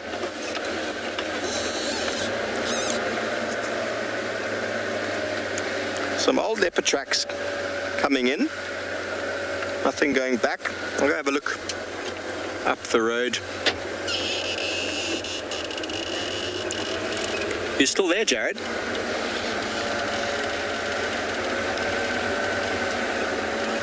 Everything's gone very quiet.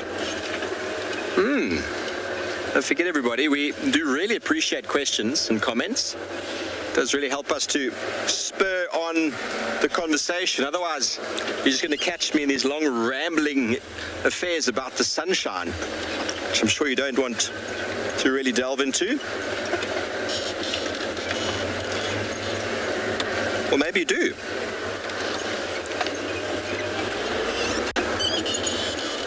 Just going to edge up slowly up this road. Okay, very good. Well, we're going to flutter by up this road and send you back over to Tswalu with their butterflies.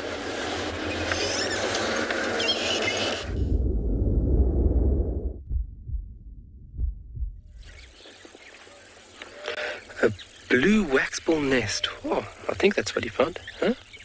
Oh, lovely. We are still enjoying this spectacle in front of us.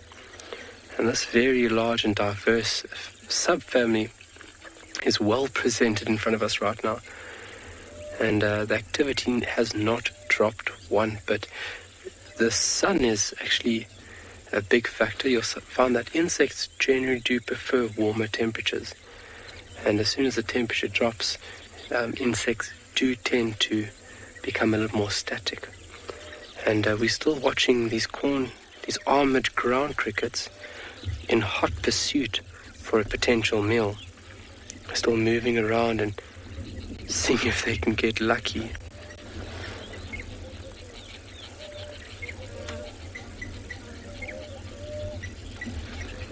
Oh, just missed that one.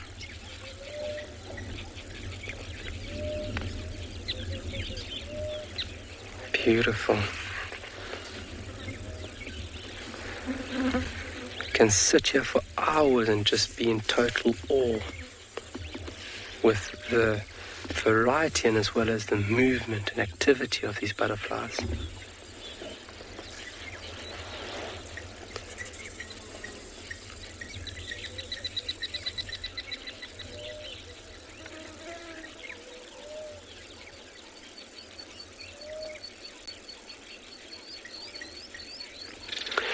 David, how do butterflies communicate with each other?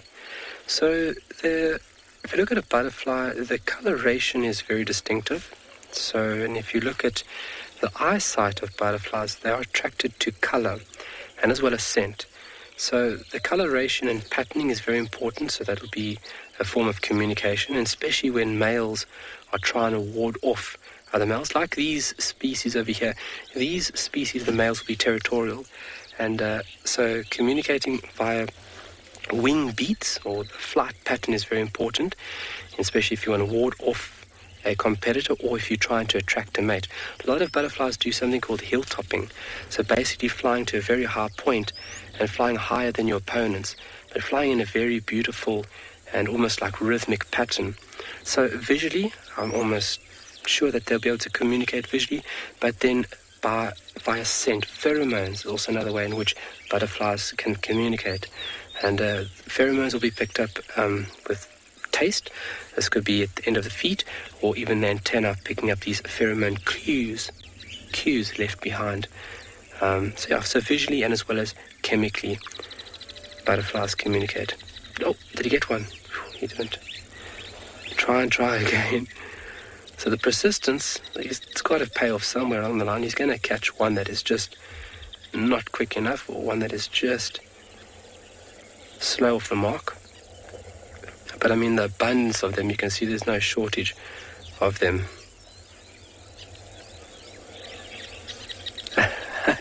Tammy, the butterfly fashion show.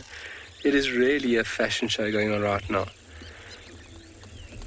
And you can see where they get their name from. So the butterflies in flight, you can see this beautiful blue sheen, almost like a silvery blue sheen to them. That's obviously where this very complicated group gets its common name from.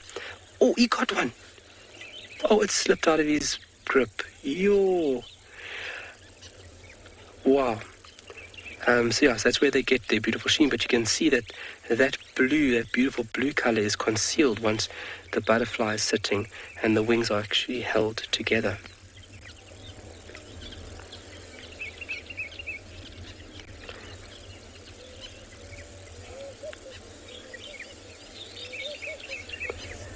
You can see how efficient those legs are, designed to move around through, terrain, rough terrain or thick vegetation, but they're not designed in any manner to jump like our crickets and grasshoppers. So if I'm not mistaken, I think that name's been now changed to the armored ground catadid because of that lack of being able to jump, or not as efficiently as a grasshopper or a cricket. Beautiful song of the chestnut-vented tit babbler here next to us, giving its very distinctive call.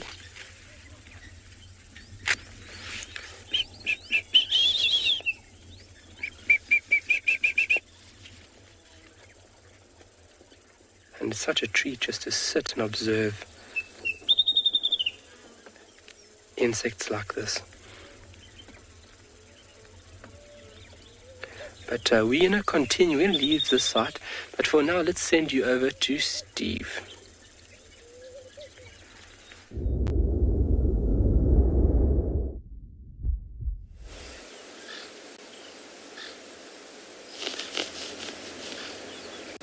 We had an elephant bull. I saw him this morning. Big boy in must. So we've just moved back to give him some space, and he's decided rather to turn around and go through the bushes there. He's got a small injury above his right tusk from, you can just see the back of him there. Above his right tusk. Tristan had two big bulls fighting on Buffelshoek the other day, and it is something to behold. But what I'm very interested in is there's Franklin's shouting off to my left, which is often a very good indication of a spotted feline of sorts. But I've given this elephant some space, but he's gone off road. We just made some space for him over here so that hopefully he'd walk past. But there clearly wasn't enough space, but there's no more space I can make. It's very closed in on either side, so we'll see how he behaves when you get a bit close up. but I know he's in must. I could smell him this morning when we saw him, and also looking at his penis sheath. It's covered in sort of what we call the green penis syndrome. I've used the term before. Oh, there's another elephant behind him, and maybe that's a different elephant now. I think that actually might be the second elephant in there. Okay, so we're just going to have to pay attention. If these are two bulls in must, at the same time I'm looking at why these Franklin are alarm calling. There are two bulls in must. It's not often you'll find two bulls hanging out together if they're in must. Even if one's in must and one's not, they don't hang out. You know, you get that grumpy friend who's just in a mood. You're like, come call me when you're out of your mood. You can smell him. It's a ripe smell. Franklin's alarm calling, elephants on the right. What are we going to do? Oh, there's a whole herd here now. Okay, so that's what's happened. He's actually finding the herd here for... Here comes the female. He's going to come in front of us, but there's the bull. He's clearly looking for the females for mating purposes. But you keep filming them. I am almost certain there's something behind us. Not the first time we'd have a spotted cat arriving in the middle of an elephant sighting, would it, Seb?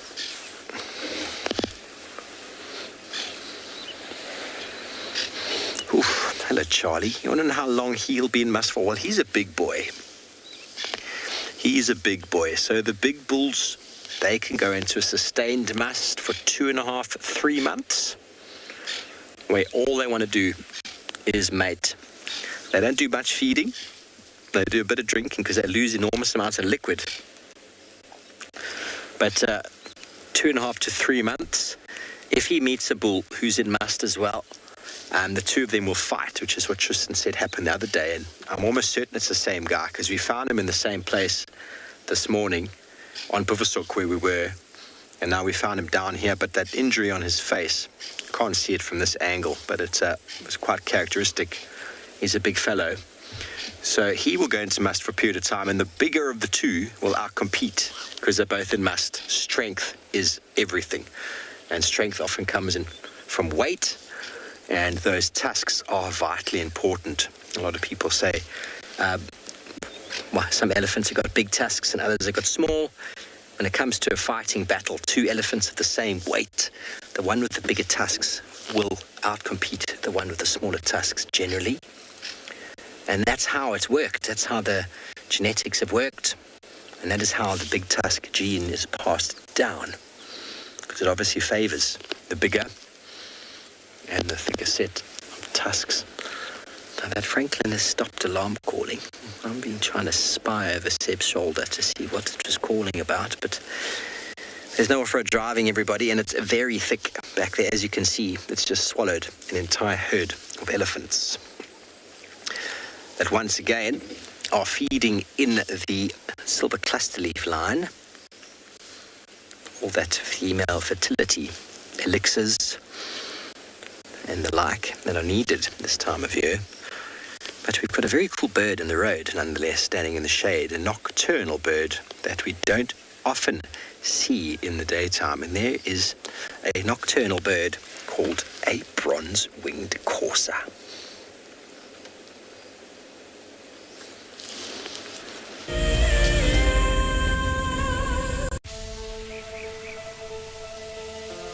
How insane is that animal? This is out of this world. Fantastic. Good, Mama. Wow, what a way to start off. Just such an incredible privilege to be out here. It just keeps on delivering. There you go, there you go. Heart is pumping right now. 3, 2, 1. You are live, you are live. Look at this, everybody. We've got a live kill.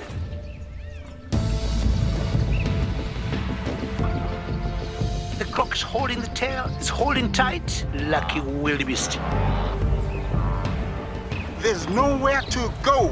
This is a disaster in the making.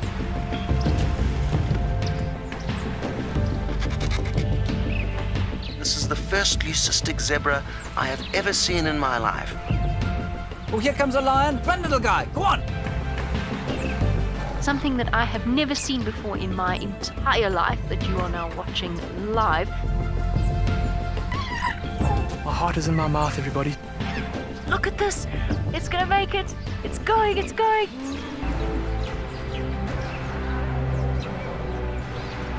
This is just too magical. Hi, little guys. That's great, isn't it?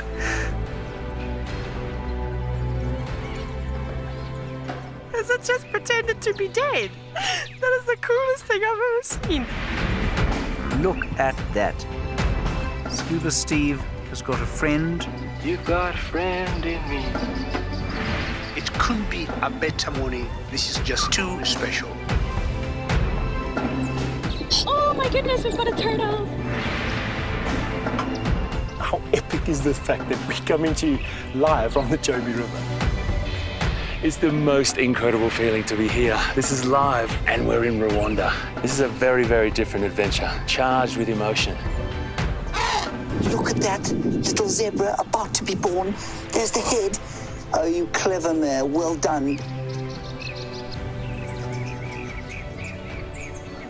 I did not think I would ever face my fears like this.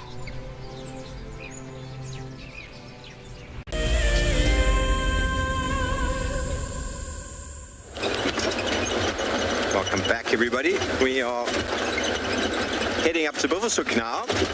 We had some lightning damage to our receiver up in the north in the storm the other day, and apparently it's just been fixed, so we're going to go and see how it's working.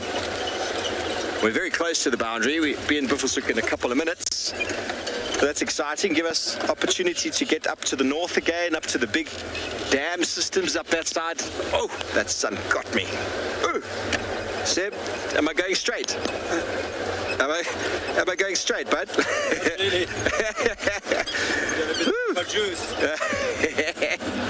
I caught that sun out the corner of my eye and I just got blind for a moment. Sorry, everybody.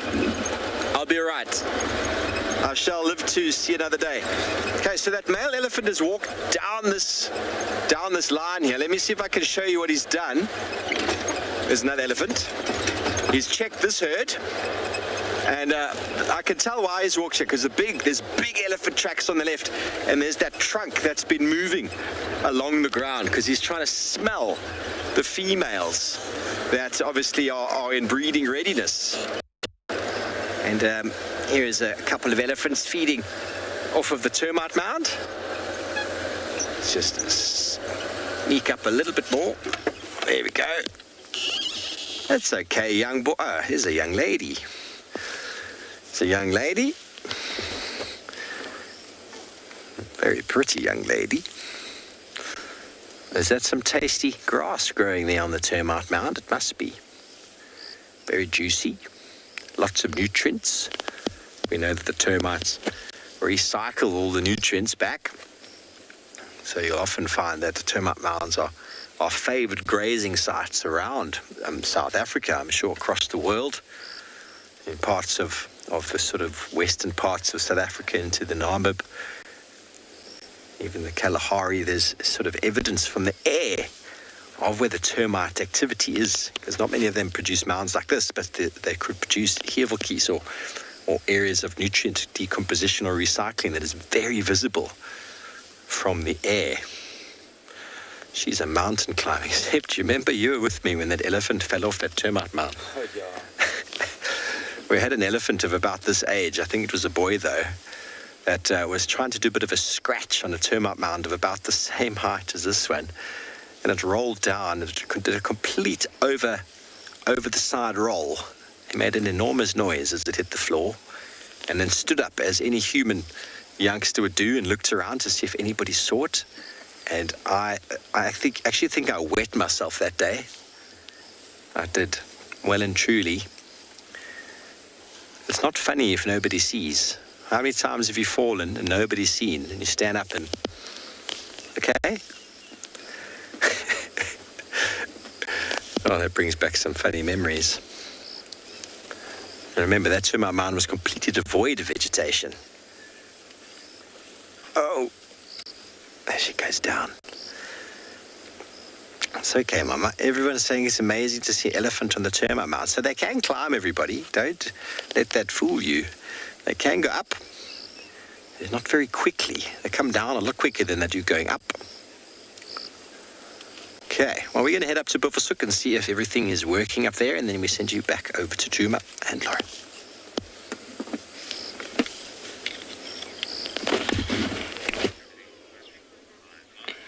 Look what's just crawled across our dashboard. Our dashboard is a very popular place to be this afternoon. This, ladies and gentlemen, is a rhino tick. It's a tick. Now, I'm just going to put my porky pointer in the frame so that you can sort of get a size estimation. It's small, but it's very large for a tick, but it's still small. And it's an arachnid. So that means they have 8 legs and not 6. So the sort of, sometimes when you're talking about insects, if you're really, really broad, you can, of course, include the arachnids. But they are...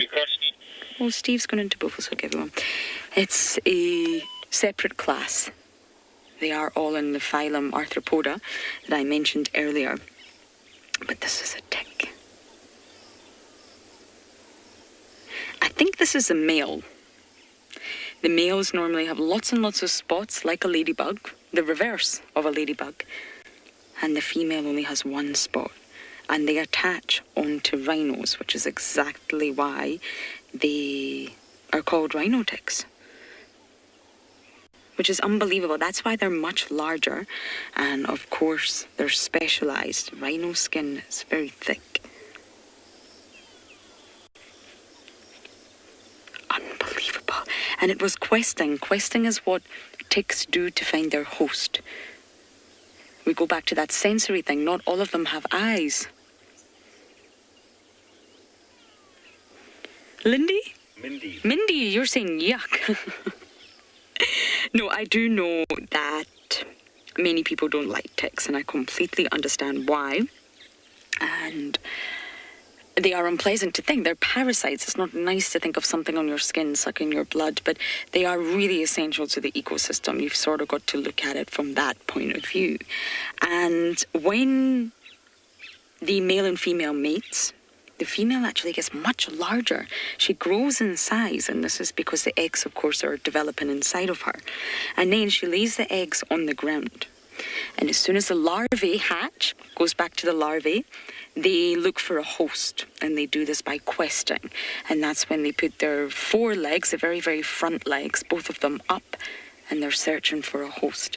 They may be searching for movement, vibrations, or scent. It might not be visual. It might not be that they see their host coming and think, aha, I'm going to jump onto you. Some ticks are eyeless in the way they sense scent of the sweat on a mammal's skin, or any sort of acid on a mammal's skin, or some sense through vibrations. And rhino ticks in particular, when they are larvae, they don't look for rhinos, believe it or not. They actually look for a different host, and it's normally very, very small mammals, such as rodents or elephant shrews or something like that, and they'll feed on the smaller host until they reach the adult stage. Remember? They've got to go from larvae into a pupal stage and then into an adult stage. And then once they're an adult, they'll drop off their host. They don't need that host anymore. And they'll cling on to the vegetation, and they'll quest, waiting for rhinos. Can you believe that?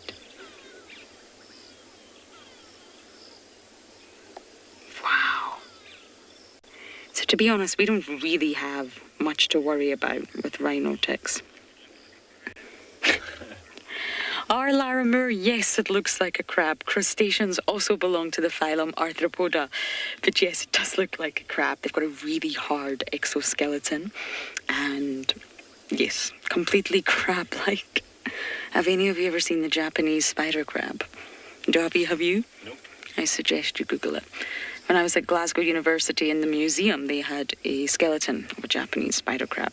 Google it, everyone. You will be horrified. And because parasites are so hated, no one realizes the sort of importance of ticks. and they're vectors of disease. Davi looks horrified. He's just Googled it. I'm sure many of you have Googled it and are horrified. So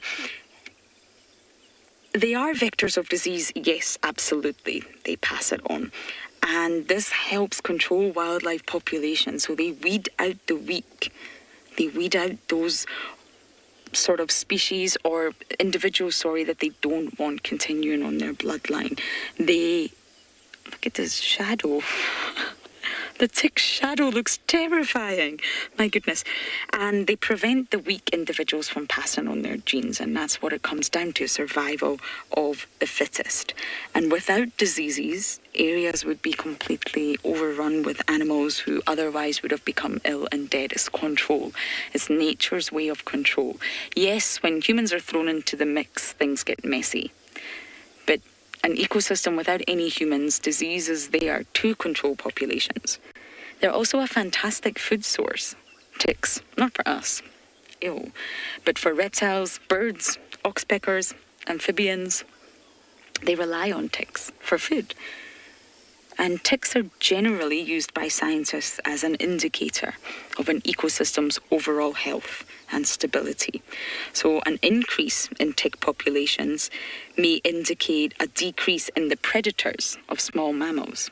So they can actually look at, oh my goodness, that shadow is just terrifying.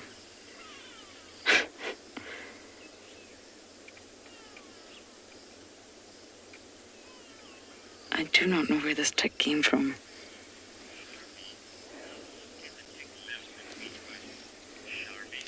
Charmy, believe it or not, they're all different.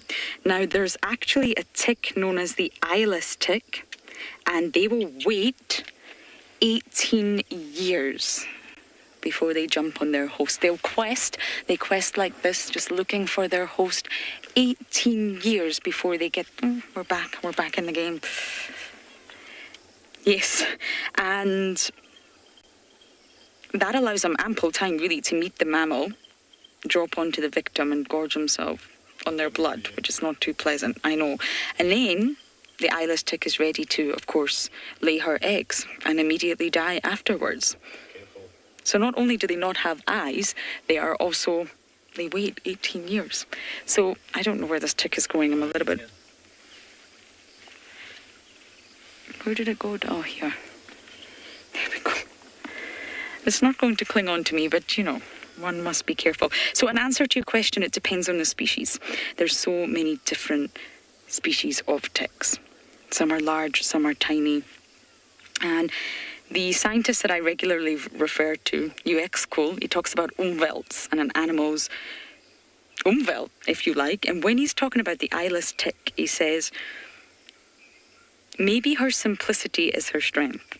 So her goal is so well defined, she encounters so few distractions, and that's what her strength is, that she waits 18 years for her first drop of blood.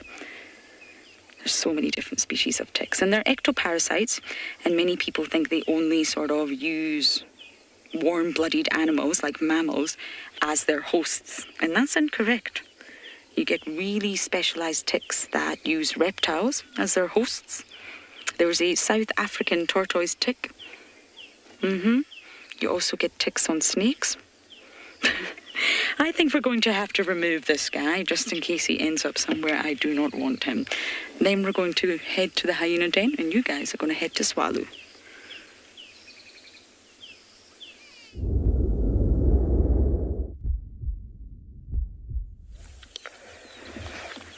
Well, that is very interesting what you guys are talking about, because ticks are incredible.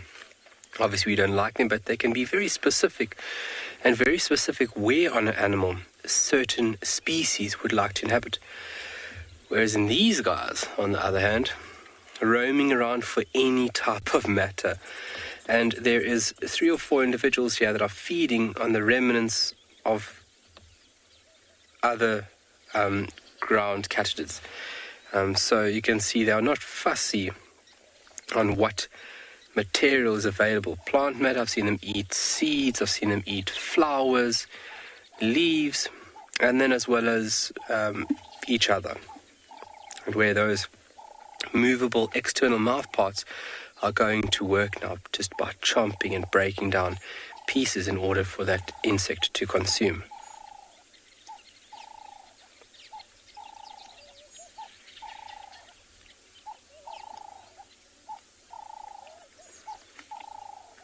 Wow.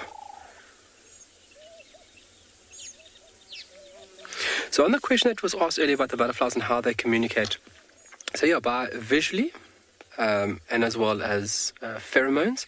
But then, believe it or not, some butterflies are actually able to make a sound with their wings. It's not a very common thing, by my understanding, but some butterflies on this beautiful globe are able to make sounds via the wings, so also a way of communicating. If you look at certain moth species are able to make a certain frequency with their proboscis that actually tricks bees. Whereas in this, moth will make its way into a hive, in and amongst all the bees, get a quick drink, and then is out there. So insects can be very clever on how they communicate, and they can actually be so clever to fool other insects. Wow. Well, we're going to have a standoff here.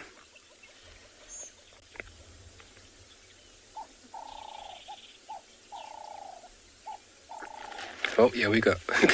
He's using his hind leg, like, get away, get away. Well, it's on, guys. Ding, ding, ding. Round one. And obviously what you want to do is consume as much as possible to get to a size where you're fully mature. And animals that would eat on these insects would be large birds.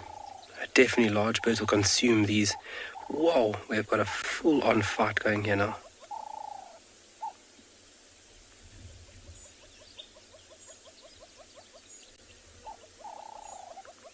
Just defending his late afternoon lunch. Yeah, so large birds, mammals, bat-eared foxes even, and a large bird would be something like a corybus who would take out an insect as ferocious as this.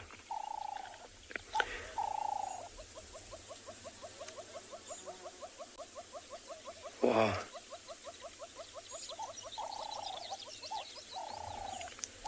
They do have obviously a form of defense, is that very, very hard exoskeleton with those spikes that are on, which is like a cover plate covering the thorax. They are able to make a sound which can deter a predator, and they're also able to excrete a form of noxious fluid. Look at that. It is mine. Oh.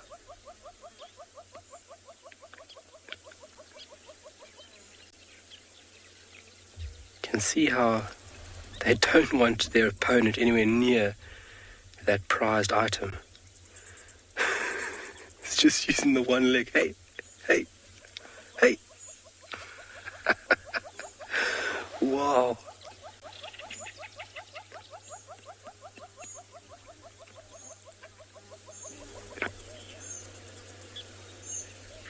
Yeah, dear, you are right. A food fight. Literally a food fight going on right now. And in the natural order of things, you need to be determined. If you are not, unfortunately, the system is just going to weave you out. And it does take a bold individual to push an opponent off so that you can get what you need.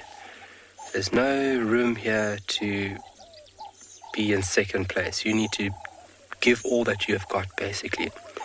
And you can see from this prize item that not any one of these predators want to give up on that nourishment.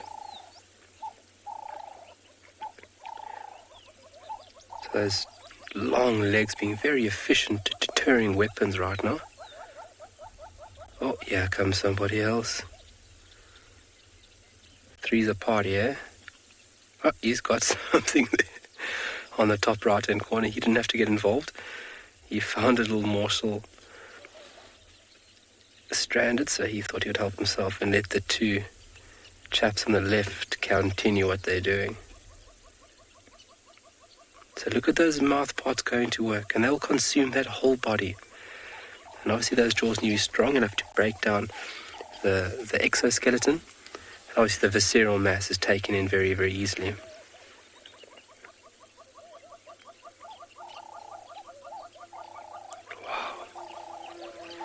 And obviously their family members, if you look at crickets and grasshoppers and locusts, especially locusts, I mean, they can consume at a volatile rate. Obviously when they're swarming, they can really do massive, massive damage to agricultural crops. And those mouth parts are so efficient of just chomp, chomp, chomp, chomp.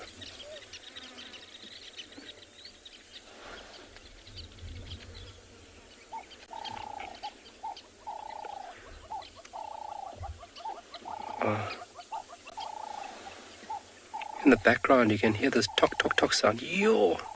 Box out!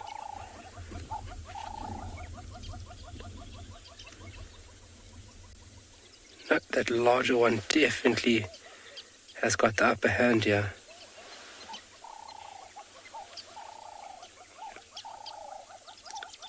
You can see how the smaller one came in with the reverse tactic there, to try and deter that bigger one off that meal.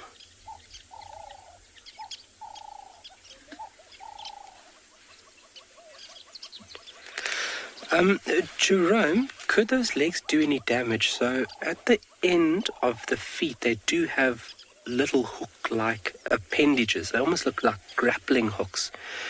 And that enables the insect to cling and to hold on to various surfaces. But he's got it. But to each other, not really. That exoskeleton, chitin, is a very, very hardy material.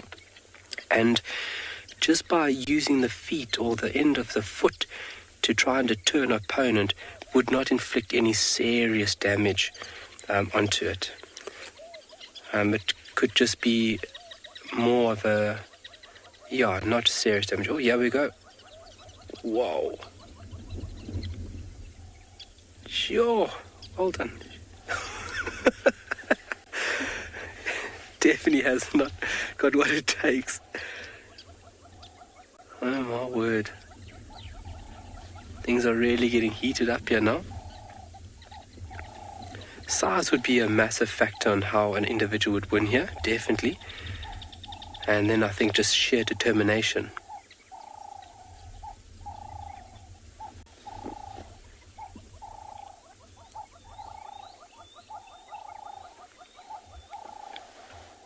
Your big abdomen, that individual is large. The one that's in the front view, very, very large individual.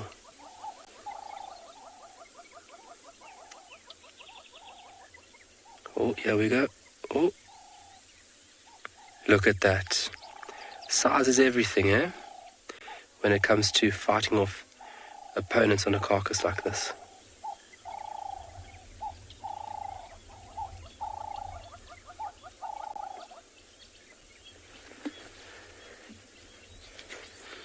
So that large individual came in there and it was not taking no for an answer.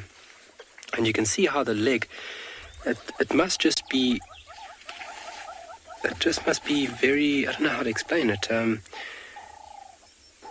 Just maybe gives the insect a fright with the leg coming down and hitting its opponent. Oh, that big one's taking the carcass away.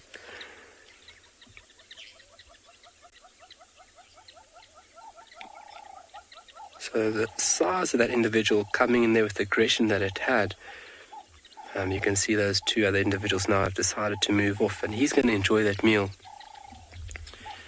at his own luxury. Look at that.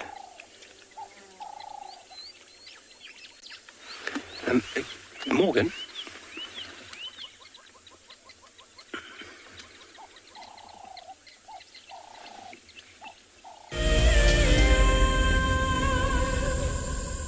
Imagine having your own secluded African bush home where you and your friends can enjoy the ultimate safari experience. If you sign up to be a WildEarth explorer, this could become a reality. Tumbeta House is located in the heart of Djuma Private Game Reserve, the home of WildEarth. You could win a chance to stay at this intimate wilderness retreat, offering you the rare and highly sought-after privilege of your own home in the bush. The prize includes 3 nights for 6 people and includes daily game drives, a chance to see the WildEarth camp, and have dinner with one of our guides. Sign up to be a WildEarth explorer before the end of February 2021 and you could be heading to Djuma, the place that we call home. Available dates are limited, so terms and conditions apply. Something very, very interesting. I didn't plan this, but this is a scene rarely seen. This is what we call a journey of giraffe. So beautiful.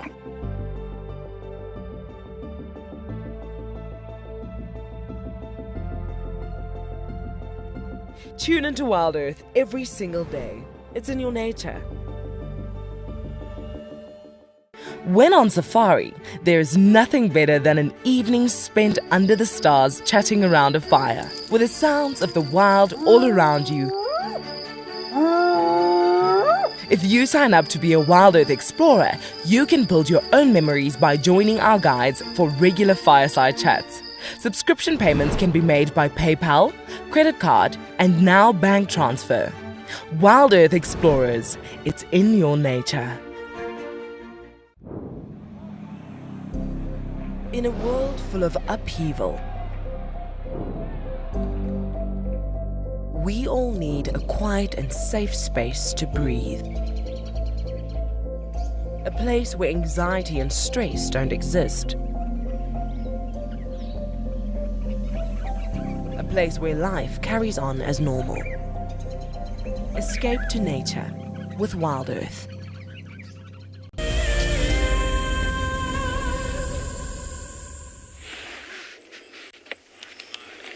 A very active hyena den.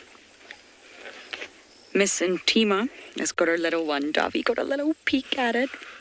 It lifted his head for all of 2 seconds and went back down again, but there's definitely a little cub there.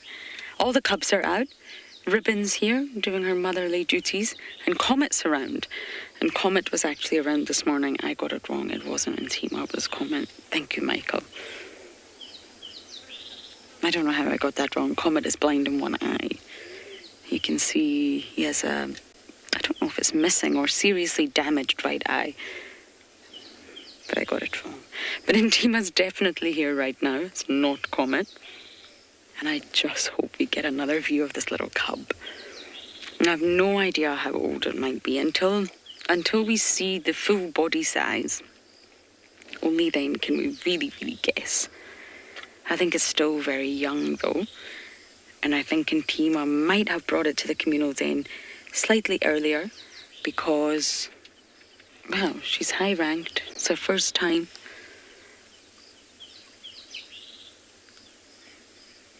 I guess she feels comfortable around here. Instinct must really kick in when you're a first-time mother in the animal kingdom. I really, really want a glimpse. I think we'll get one. The sun is out. It's absolutely glorious here, everyone. I forgot what the sun was like. Blue skies. The birds are chirping. Everybody's happy. And hopefully that means we'll get a lot more luck with the lions and the leopards.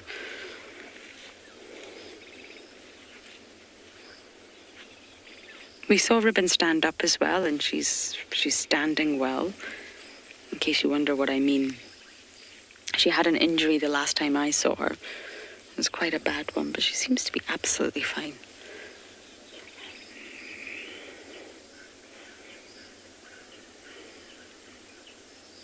You are getting far too big, lady.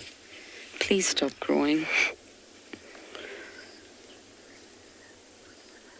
I can't believe the change.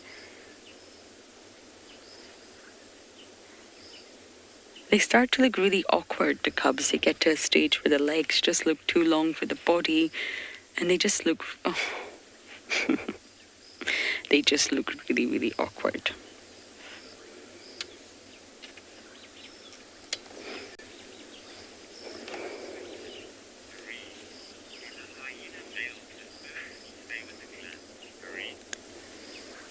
Marie generally disperse, although the percentage is said to be 97% versus 3%. But generally it benefits the males to disperse because they get a better chance of, well, mating with a whole new batch of ladies. And when it comes to mating, there was a really interesting study done where it showed that the females do have preference when it comes to what males they will choose. They're promiscuous, but they will have preference. And the most important thing was tenure. So how long that male has been around. So it's almost a sort of loyalty, trust thing. Hello? Are you just coming for a little sniff of the car? A little inspection?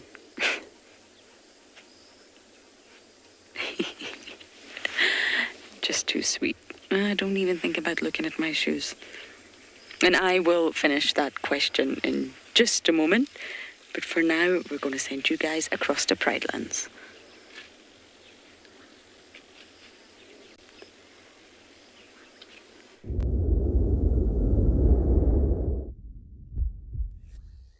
Here we sit on the southwesternmost corner of Pride Lands at that little waterhole that normally has the lesser moorhens, that we've met an old friend.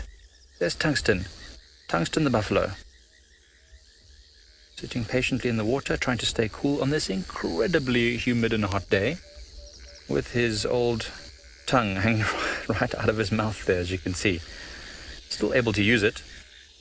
I think his jaw got damaged maybe when he was a bit younger, maybe in a fight with another buffalo. So it just sort of hangs out there. But nonetheless, he seems pretty content, pretty happy. He's got a pretty cool spot. Hi everyone, my name's Mike Anderson. Behind the camera is Gert, and you've joined us here at Eco Training's Pride Lands Conservancy. As I said, we're enjoying this waterhole and the life that's around it. It's always so nice to have the lesser moorhens here, which we've been seeing, which are quite rare. But now we've also got another friend. And we haven't seen Tungsten the buffalo for quite a long time, actually. He's been hiding, well, because of all this green grass and all the little mud wallows and water holes everywhere. There's been no need for him to be coming to these water holes, but he likes this spot because he doesn't get bothered by too many other animals. Buffalo bulls do become quite cantankerous in their old age. They don't like to be bothered. He's being bothered right now by the flies.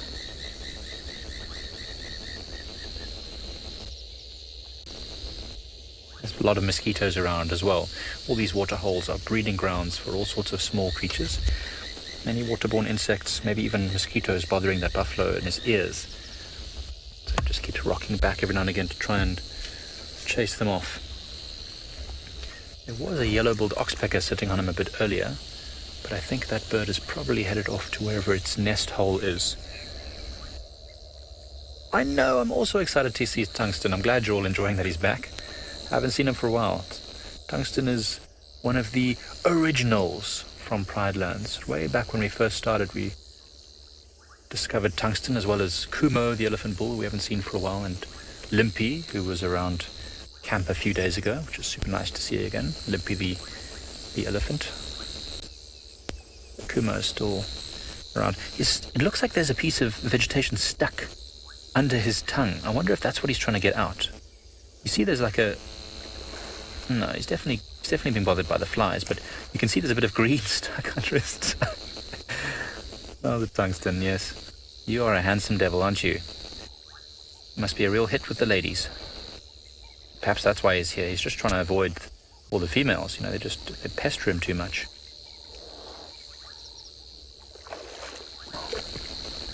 Almost looks like he's a bit worried about falling backwards there. Oh, there goes the tongue. So you can see he's got full control over his tongue. It's just that his bottom jaw has been damaged. So I think he's only got half of the bottom jaw.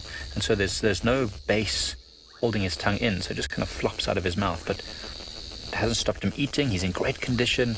He's perfectly healthy. We've seen him with herds. We've seen him without. So it's had no lasting effect on him. I'm always amazed by how tough animals are. And it's actually why buffaloes have become one of my absolute favorite of all the African animals, because they're just so tenacious, they're so tough. especially these old bulls. At this point in his life, he's just happy to go it alone. It makes him vulnerable, though. It does make him vulnerable. Any large male or prides of lions can definitely hunt this buffalo. Leroy, I don't know exactly how old Tungsten is, this buffalo, but depending on the textbooks you read, and I suppose depending on the areas where these animals live, they can be anywhere between 15 and 20. Some textbooks say even older, but I suppose that's more like breeding projects. I would say that this buffalo is probably around about the age of 15. It's nearing the end of its life, the later part of its life, so it must be nearing 15, anywhere between 13 and 15 years old, maybe a bit older. All depends on which textbooks. I mean, no one's been watching this particular buffalo, except us all over the course of the last year. To be honest, he looks tougher and stronger than he's ever looked before. Yeah, maybe around about 15. That's when they start declining, and buffaloes very rarely die of old age, mostly be eaten by lions. Jackal? That would be quite amazing. It does look a bit like a fish hanging out of its mouth. But if Tungsten had learned to fish, that would be quite something. No, buffaloes eat only grass. Although I must say, probably feeding in the swampy grass here, I wouldn't be surprised if Tungsten, with his funny-shaped mouth, has accidentally ingested a few aquatic creatures. Wouldn't surprise me. A lot of animals eat stuff that we don't expect them to eat, that's not written in textbooks. I mean, not long ago, we know that warthogs are fairly omnivorous. We don't see them eating meat often, but not long ago I watched a video of a warthog literally chasing, I think it was a cheetah, off of a carcass and feeding on it. We certainly know that duikers, small grey antelopes, one of the smallest antelopes we find in this area, they often are seen catching things like frogs in the winter. They disturb them out of small puddles when there's not much grass and green vegetation around. They need something to fill their diet, so they'll catch things like mice, frogs, lizards, even birds' eggs. They'll smash them open and eat them. So animals will eat stuff we don't realize. But Tungsten has not got a fish in his mouth. That is his tongue.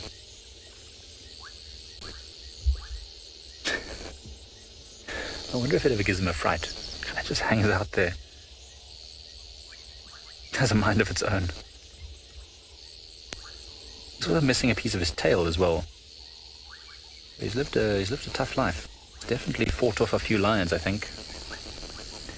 Tracy, he's not always alone. Tracy, he was with a group of other males a time back when we last sort of were seeing him quite frequently.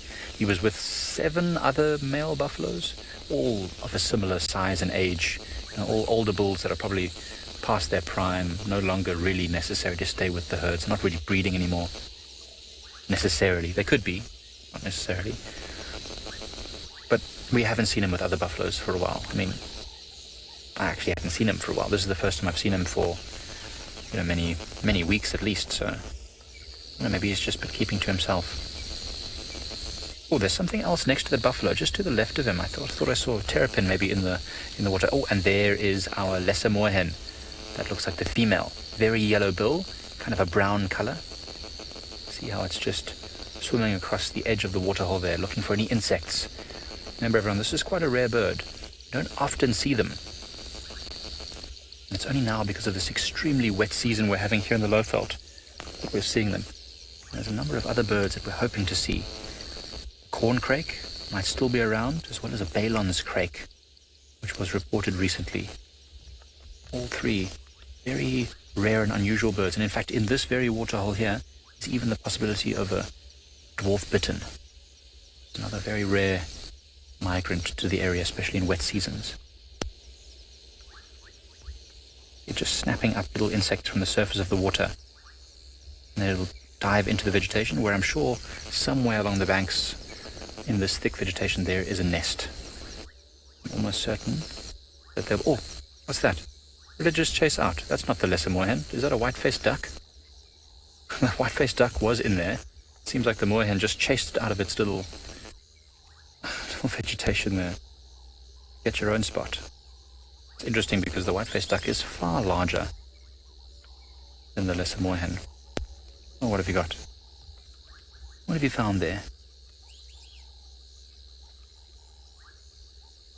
You can hear other white-faced ducks to the right. So there's not just this one. They usually occur in small flocks. Very cute, very pretty little ducks.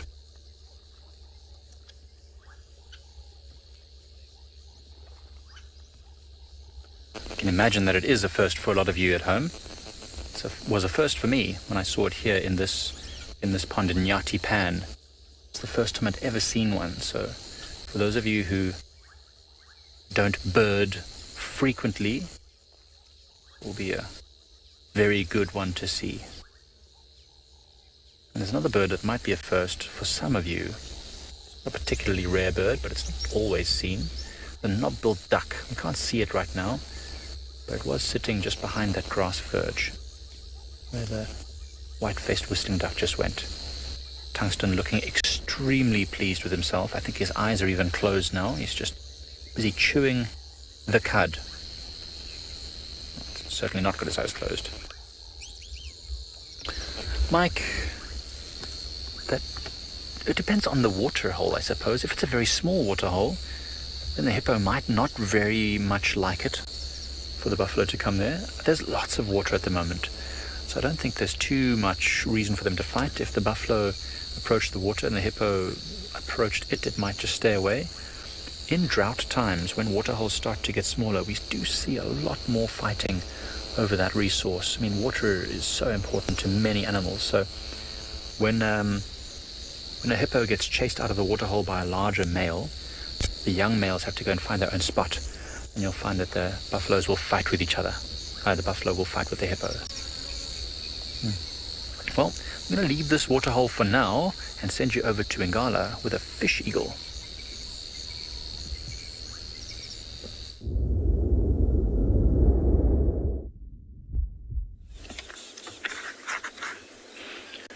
So have a look. We were just coming down the river to have a look and see if there's any signs of possibly lions or leopard, and we found this African fish eagle. So it's sitting on the banks of the Timbavati River, and it might be, with the river flowing at the moment, you won't be able to see it from here, but you might, if we zoom out, you'll see some of the sandbanks of the river. So it might just be waiting to see if there's any fish or anything that comes down the water, the river, and then just sit there and patiently wait and then go down and grab it. What I'd love to do is I'd love to show the viewers what the river looks like at the moment. So let's just spend another minute with this fish eagle, and then it's not a far drive, maybe another 2 minutes, 3 minutes, and we'll be able to get to the bank of the river just to show you the river that's flowing at the moment. Also, there's a good chance we might even get the sunset. So let's give it a go. I think it will be really special. I would love to show the viewers just a little bit of Ngala, as well as the Timbavati River. Now, the Timbavati River is a dry river. Only when there's a lot of rain does it actually flow. But there's always water in it. So you might even find that the elephants will go and drink or dig up the sand to get to the water, especially in the dry parts of the year, more June, July. So what we're going to do now, it's not too far. We're going to cross into the river. The sun is setting behind us, and basically stop in the river and show you this beautiful place. Now, the majority of Ngala, just want to see there's some crested francolins in the road. They've just moved off. Now, the majority of Ngala, at any given point in time, you have very close access to the Timbavati River. Or quite a big section of Ngala. So just to show you, we're going to cross in now. So just bear with me as we go down. I'll try and stop in the river with the sun setting.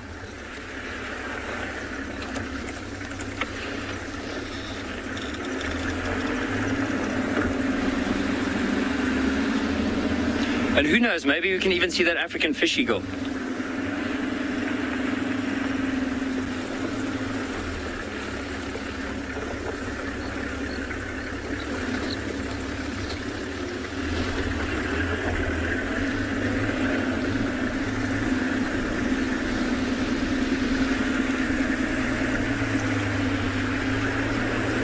I'll stop right over here.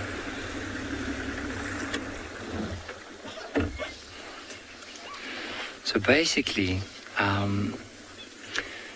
you'll see the river's actually flowing from the west to the east. So where the sun is setting, the water's coming down from the side.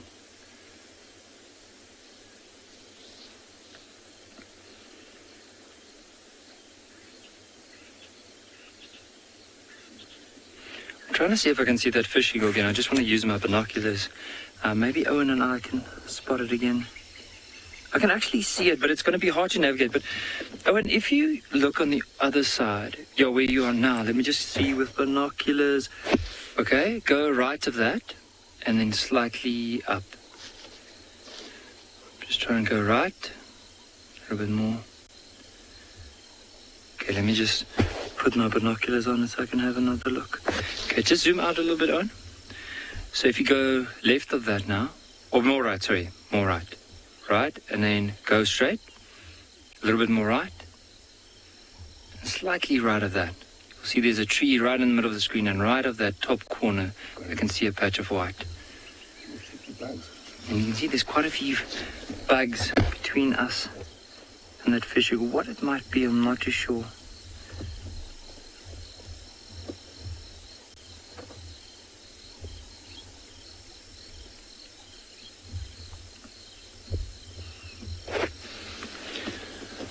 But what an incredible scene.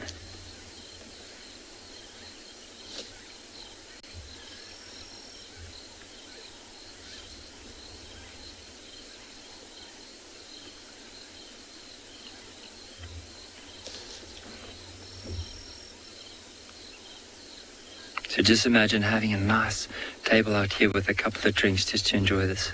But while we enjoy this, let's head across to Steve with his sunset.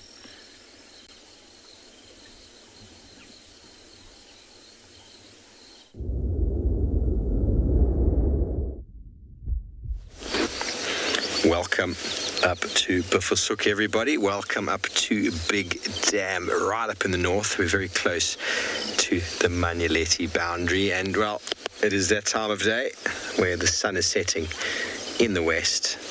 There are hippos in the water.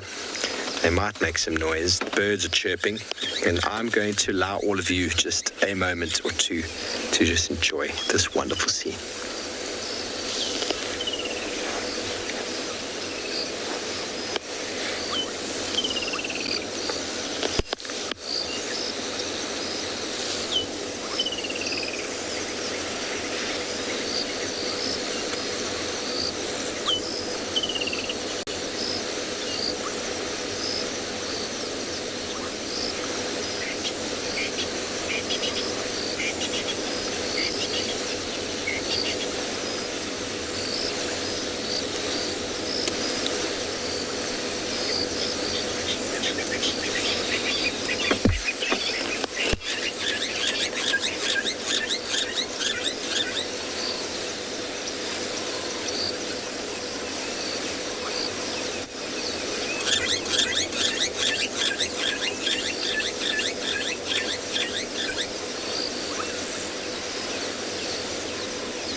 Indeed, David, golden hour magic. You know, we yearn for the rain when it's hot and when it's dry. And when the rain comes, we yearn for the sun because it's too cold and wet. I think we all have to realize that change is inevitable. Everything will always change. You can't hold on to the sunshine because it'll change, or to the rain because it'll change, or to the water in the dam, it'll change. Life itself will change. Be blessed for the moments. Be blessed where you find yourself right now.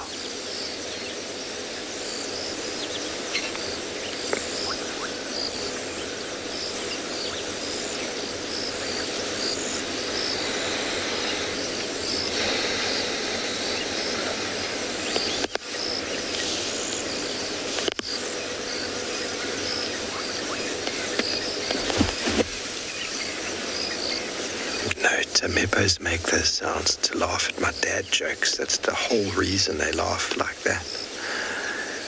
No, it's a communication, Tim. I don't know exactly what they're saying, but quite often a hippo will make that noise and his fellows will go in chorus and follow him. Different males or pods around the area, they're probably saying, hey, look, it's WildEarth. Trying to have a silent moment. Let's make as much noise as we can. You see how they're staring at us? There's definitely comprehension there. Going, I want to be on camera. This fellow behind is going, I want to be on camera. So they don't make too much noise in the day, hippos, although they're not silent in the day, but they start making a lot more noise as the night approaches. They start getting a bit excited, you know, it's time to start getting up and start getting ready and to go out and have some food. And they're probably quite hungry after spending the whole day just lounging around in the water. And so they're like, is it time yet?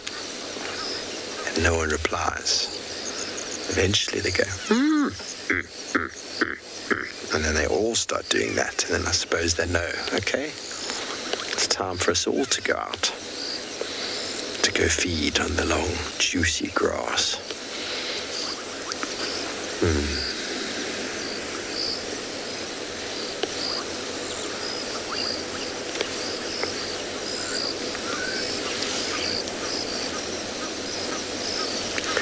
Well, everybody be right up in the northeast. Private Game Reserve, Kruger Park to our east, Manyeleti to our west and north, and Torchwood and Djuma to our south, so we're about as far away from anything as you can get. Isn't that a picture?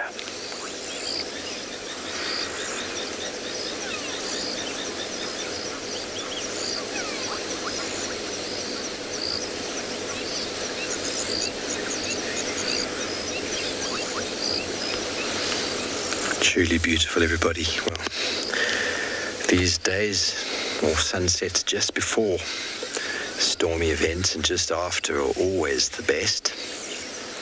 Obviously, when the storm is here and the clouds are here, there's no sky to see. And I feel enormous amounts of appreciation right now and after a few days of rain. It's been hard work out there trying to find animals and trying to get around in the wet and the cold. Appreciation for the warm meals and for the warm shower when we get home. And as the storm passes once again, we must remember that last week there was a huge cyclone that hit, and there are still people on the eastern parts of southern Africa and Mozambique that have lost everything. Absolutely everything. So spare a thought for them. Spare a thought for them and their lack of a warm meal or warm shower or roof over their head. And look around you and be grateful for what you have. If you're able to watch this on the internet or on the TV somewhere, I can guarantee you've got a lot more than some people do who've been affected greatly by the weather that has tormented the southeastern part of the continent the last 2 weeks. So take a thought for them.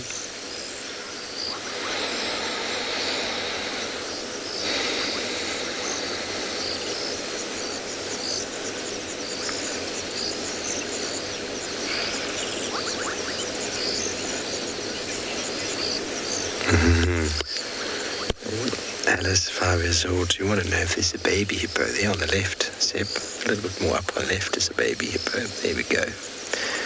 Here's a little one. There was a little one there. I got sent a video the other day from someone who sent a YouTube link through to a baby hippo that I've never seen that size before. It was the smallest thing I've ever seen. It must have just been born. It was the cutest thing. I might try and post a link later and share it with you all if you want to see, but cuteness overload. It must have been the size of a small dog. Very small dog. You see it in comparison to Mum. It could barely walk. Came out of the water and just fell down. I've never seen one that small before. There we go. There's a little one. Not that small.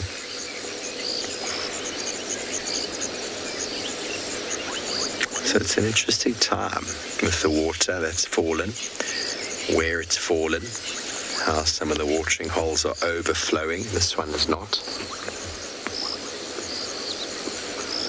All about catchment, everybody. Catchment. Makes sense, doesn't it, the word? It is the area of a cup. You can imagine if you put a cup there and you rained water down, how much water would that cup catch? The bigger the catchment, let's see, he likes my comments. The bigger the catchment, the bigger that sort of cup surface area for catching the water. Oh, magnificent. So if you have a small catchment, well, Australia had that problem. They built really big dams, but their catchment areas were in the wrong place, and so they weren't catching the water. And about 10 years ago, Australia went through some very, very bad droughts due to the fact that the places that they'd allocated to catch water wasn't in the best place. I might be a little bit off on the exact facts, but Australia is also the first country in the world to go through complete catchment ecological management, which means that they've gone all the way from the mountains you see all the way at the back in the distance.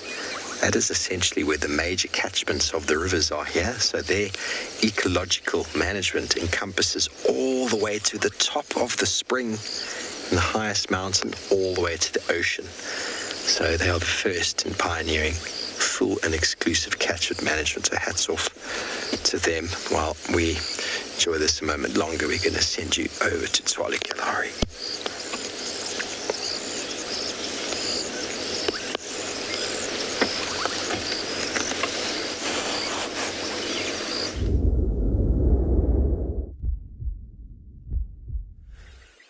Yo, there's an oryx that we spotted with a bit of headgear, looking very fashionable for the ladies, and here he comes.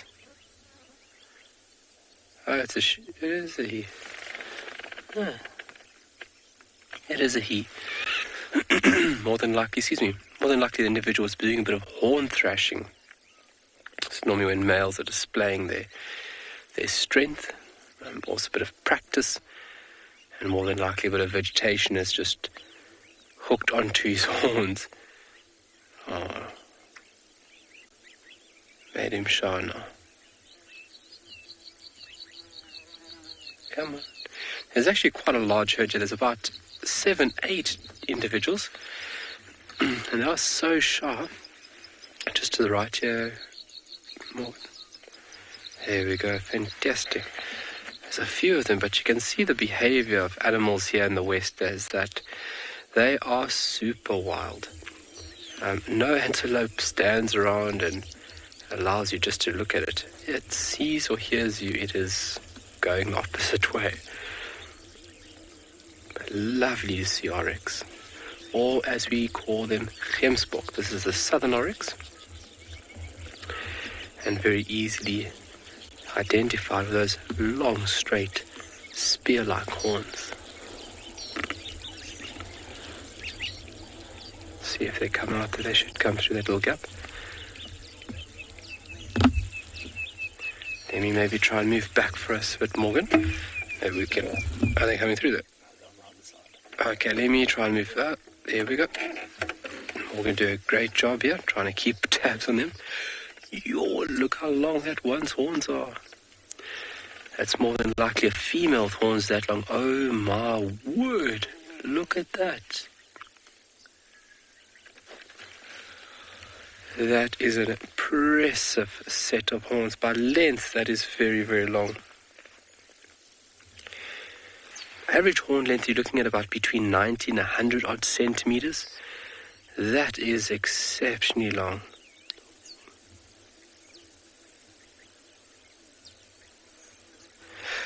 I think it's child. Yes, they are stunning antelope.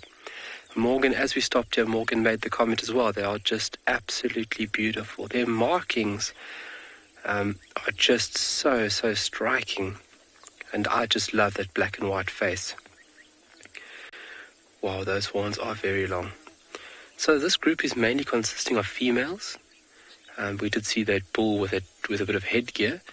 It's more than likely just associating and just having a chat with all these ladies.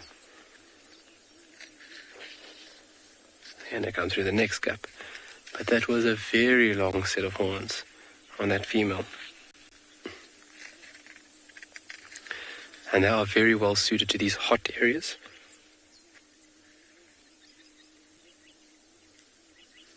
Being very, very heat tolerant, or hot tolerant, heat tolerant.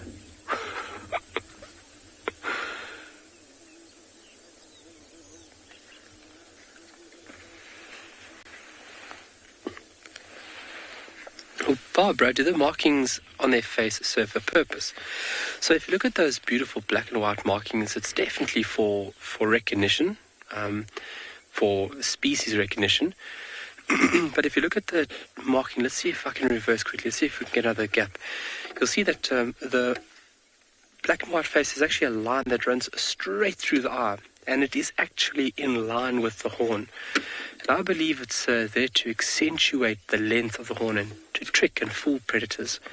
Let me just start up quickly for us, Morgan. Oh, excuse me. Let's see if we can get a better view of these lovely creatures. So yeah, that black stripe runs straight through the eye. As in, for that, besides that, sorry, I'm not too sure what other function that black and white face would serve. You'd find that rowan, sable have it as well. No, they are gone. They have moved off further to the west. So let us continue north there. We've come into this area. So rowan, sable and oryx all are presented with that beautiful, striking black and white face, which is so lovely. But what we have done is we've left that area where we were earlier with the butterflies and the fighting ground katydids,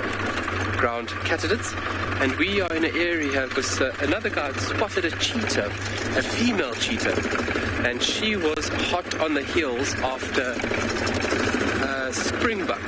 So we're going to see if we can maybe line up with her and hopefully get a little sneaky peek at what she's doing.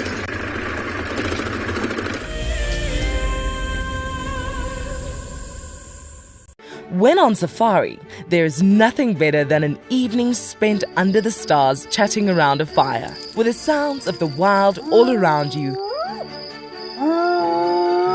If you sign up to be a WildEarth explorer, you can build your own memories by joining our guides for regular fireside chats. Subscription payments can be made by PayPal, credit card, and now bank transfer. WildEarth Explorers, it's in your nature. Hi, I'm Kyle, and I come to you live every day here from Tswalu Kalahari in South Africa. My favorite animal in the Kalahari has to be the aardvark. Its unique appearance, its ethology, and as well as ecology within this vast ecosystem is amazing, and something that I have been really lucky to experience on foot here at Tswalu. Catch up with the guides daily here on WildEarth. Have you been watching WildEarth and dreamt of being right there on safari with one of the guides? Well, now you can. WildEarth is offering you a chance to buy a ticket to dream. You or a friend can hop on board a live WildEarth show and join our guide on safari. The ticket is redeemable at any of our locations, anytime in the future. Only a limited number of tickets are available, so don't wait. Get your ticket now and start dreaming. Terms and conditions apply. There is clearly something in the vicinity around here that's drawn their attention. Yes, that meerkat in the tree is just the coolest of cool meerkats. But watch how he battles when he comes down. That would be like me climbing a tree, just better. Expect the unexpected here on WildEarth daily. My name is Lauren, and I'm currently working in Djuma Private Game Reserve here in South Africa. I love answering your questions during the live safaris. It's my favorite part. It feels like you're on the vehicle with me, and I'm able to teach you exactly what you want to know. If you want to ask a question on WildEarth, then you need to register on our website. Once registered, you must go to the live safari page and ask your question below the live feeds.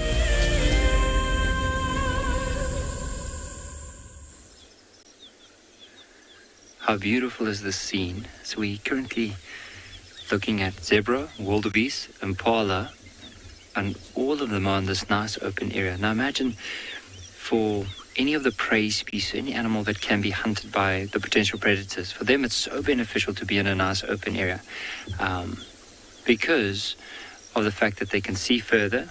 It's a lot harder for a predator to sneak up on them, and also by being different species even, you're having more eyes and more ears. So of that safety in numbers, there's a lot more eyes and a lot more ears to pick up any potential danger. And you have this relationship between the wildebeest and the zebra, where the zebra will eat the top layer of the grass, opening up the more delicious, more nutritious, shorter grass. And that's why the wildebeest are often seen feeding near the zebras.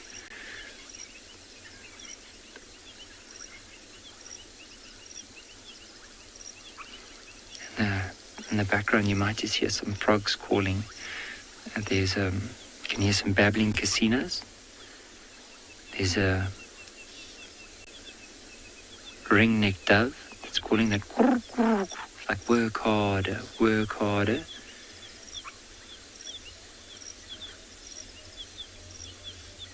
You can hear the odd emerald-spotted wood dove. Now we're sitting here looking at them, but also listening out for any sounds of lions. This morning, we had tracks of 2 male lions, possibly for those that have been watching WildEarth for quite a while. 2 of the more dominant males in this area is called the Ross males. We heard some lions calling. Potentially it could be them. And by just sitting here and looking at their behavior, because as soon as those lions start calling, you might just have 1 or 2 or 3 of these animals lifting up there, depending on how far it is, and looking into that direction.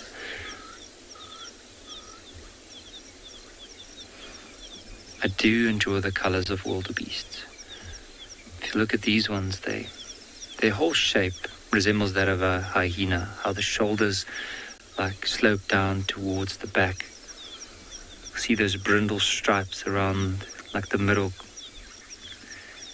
and then quite a lot of shadows and shades around the face. See this one here, there's quite a lot of black. Now often the younger wildebeest around the face will have more brown than the black, and you'll see that wildebeest off to the right with quite a big bulge on the belly. Might be pregnant. It's hard to see if it's a male or female from here. Could either just be in a very good condition. But look at how the hair from that wildebeest at the tip of the tail runs all the way to the base. very interesting to watch. And of course, you'll see some impala, and then the zebra just off to the right.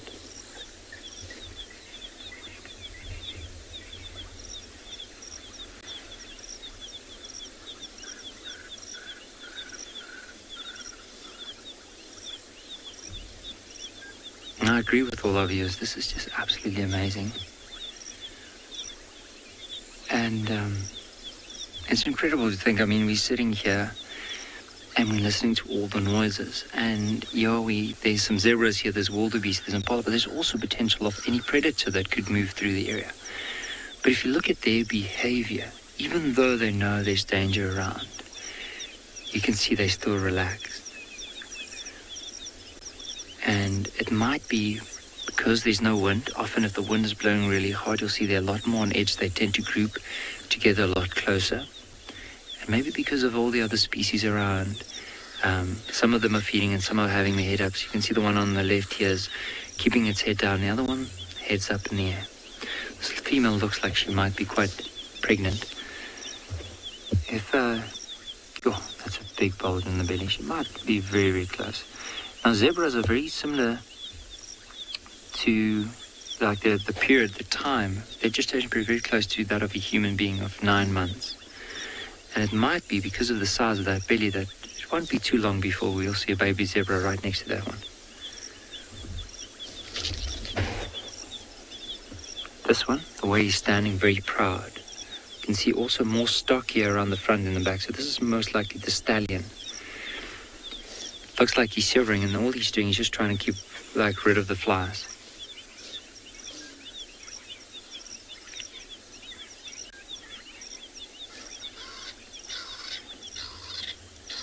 So look at that one just behind it again. See that size of the belly.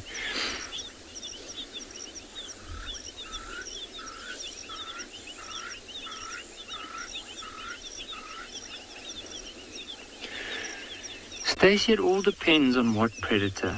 I mean, if there's a pride of lions that move in here, it's going to be every animal for themselves. They're going to just run away. And if there's any family unit, like let's say these zebras here, often when they run away, the stallion would be the one running at the back. And if there's,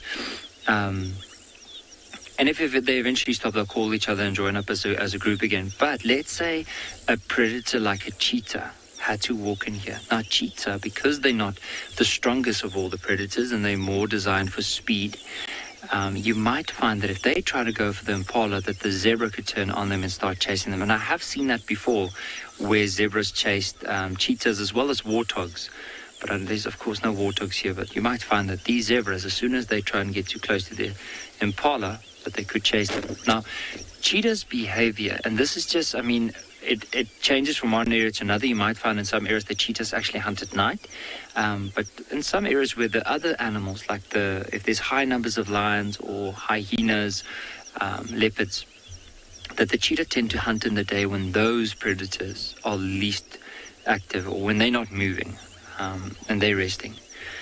And so this time of the evening, maybe the cheetah would probably go, especially here in Ngala, and decide to just lie down until early on in the morning or in the daytime. To see these impalas moving closer towards the other ones. They were separated off here to the left, and now they're moving closer together. There's a few youngsters right here in the middle.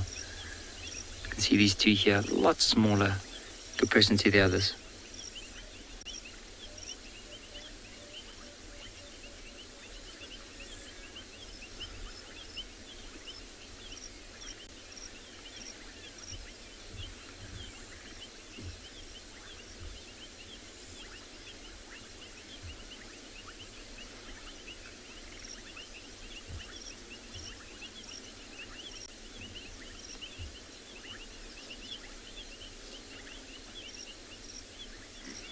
Might be that one that the youngster jumped to could be the mother. You can see it's just moving up to catch up again.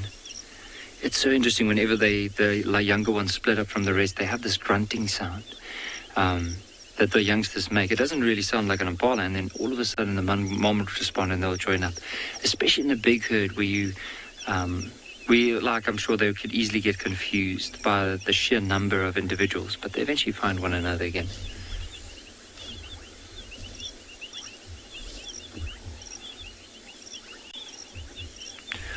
In the meantime, while we're enjoying this peaceful scene, let's head across to Lauren with our hyena.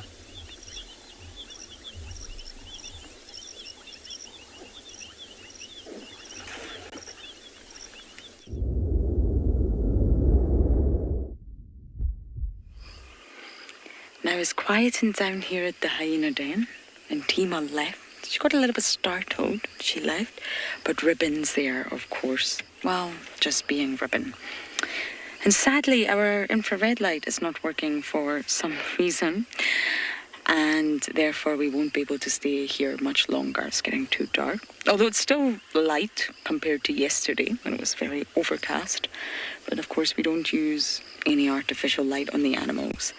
So once it gets too dark with no infrared, we will have to leave, I'm afraid.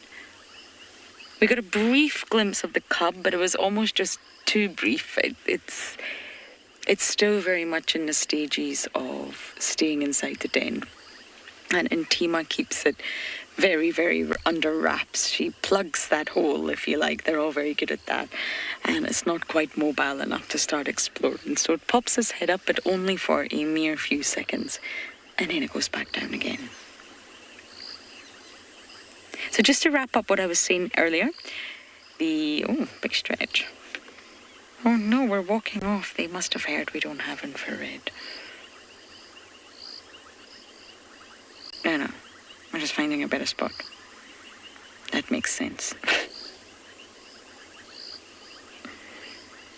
So yes, the females actually choose the males based on the fact that they're immigrants. They prefer to mate with immigrant males rather than natal males.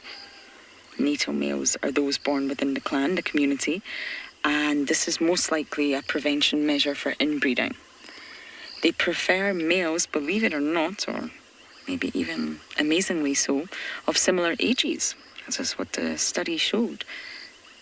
Maybe this prevents mating between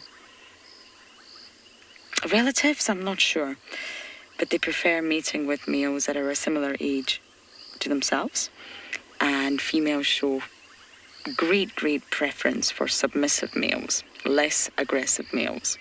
So the more submissive you are to the females, the more you bow down. You're absolutely chosen. And tenure. Tenure is the length of time with the clan. And it's sort of a much better indicator of reproductive success for males rather than rank. They don't really have a rank as such, but you can sort of see the ones that are in the best position within the males, the best reproductive success, as the ones that have been with the clan the longest.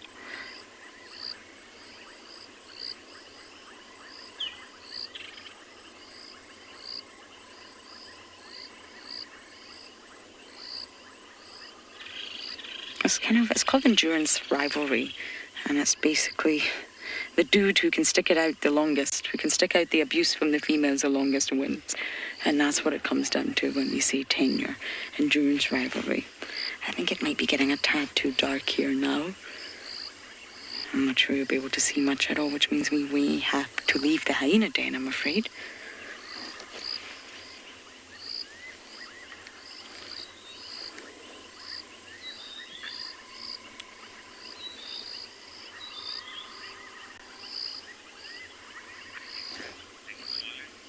Okay, so we're going to say goodbye to Ribbon for now, and we're going to send you guys all the way down to Tswalu.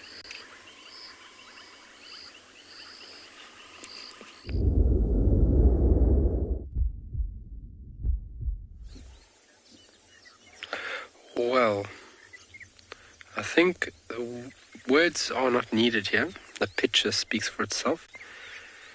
We are going to let you folks just absorb the beautiful scenery that we have around us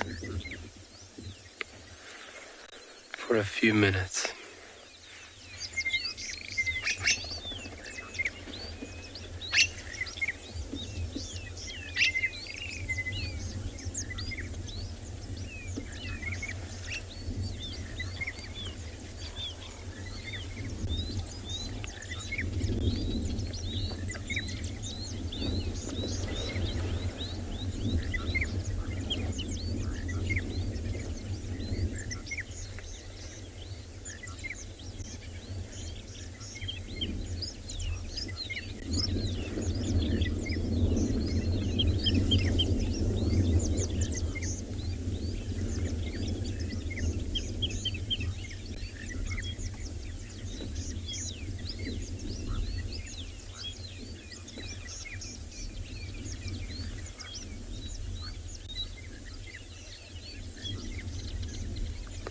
absolutely incredible. So this little gap to the west, and that's where the sun is just peeking through to illuminate this beautiful area of here. Now with the backdrop of those dark clouds, it is just so beautiful.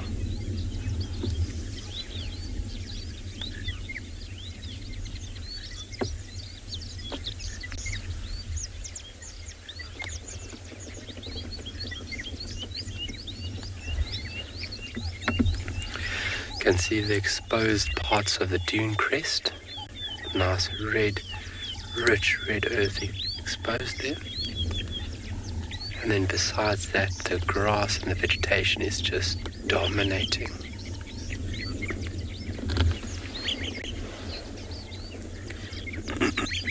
The fairly large shepherd's tree there in the bottom left-hand corner. You can see its color, its appearance, its shape, sorry. And then if you look down towards those branches, you can see those branches are fairly light in color. Very thick trunk. Very beautiful old tree. Lovely. Look at that. So they too have a fairly extensive root structure. And you need to have a trick up your sleeve out here in order to survive.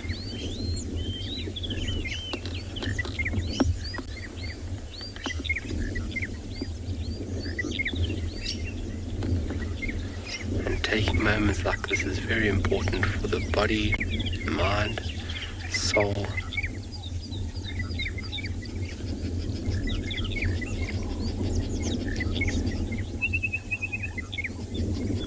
All the birds calling around us.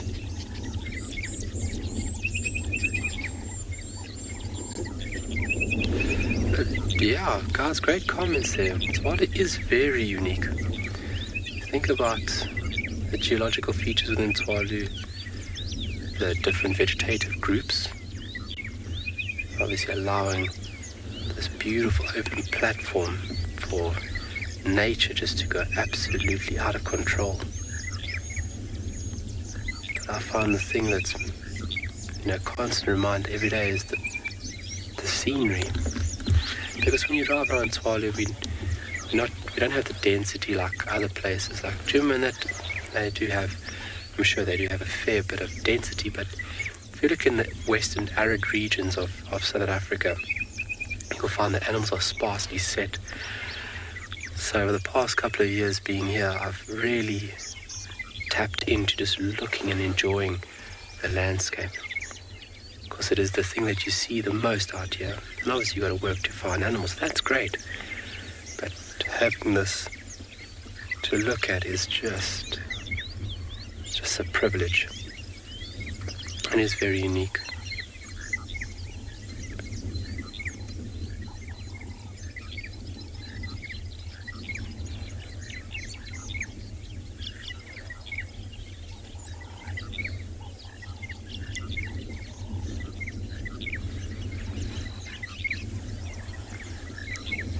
But we're going to leave this lovely scene and let's send you over to Mark at Prrivate.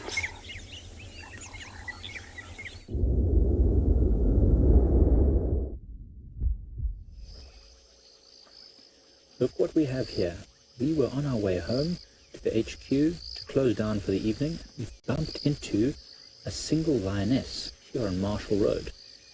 It's pretty fantastic. We weren't expecting it. We have been talking about the fact that there were lion tracks around the area, but we thought that the two lionesses with their cubs had moved away, but it seems like one is still here. I'm not 100% sure. This might even be Lagatha, that young lioness that's always on her own. Stop for a moment. She seems to be listening to something. I wonder what she's listening for. We know there was another lion calling very, very far north. She might actually be heading towards those calling. The very edge of our hearing.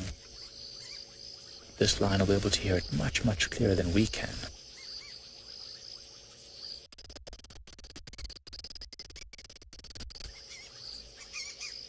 Also not very far from where the hyena den is. That also might be something that's caught her attention. The hyenas are just leaving the den area. Could be something that might concern her. As we know, the Pride Lands clan is very powerful. We need to be wary. It's also why we use the infrared light, so that we don't illuminate this lioness when she's moving on her own, potentially make her a target for harassment by other predators. And also, she's hunting. She doesn't look full. So if she is on the move, she would like the very best opportunities to try and hunt successfully. The less light we can put on her, the better. But how fantastic. This lioness was walking away from the area of zebra clearings and our camp. It's quite likely she was lying up in the drainage line somewhere close to the eco-training camp. It's always quite exciting to think about.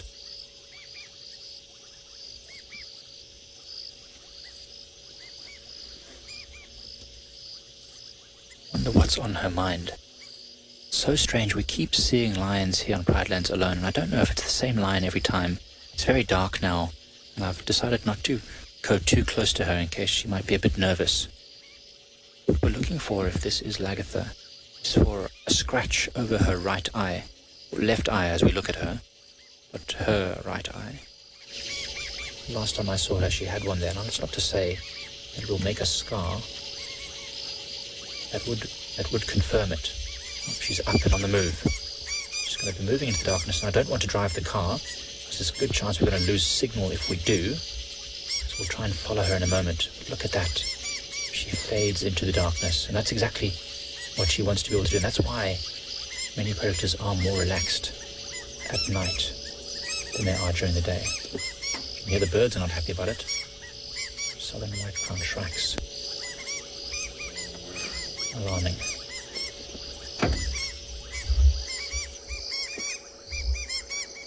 Well, yes, gone into the darkness, fading into the night like a ghost.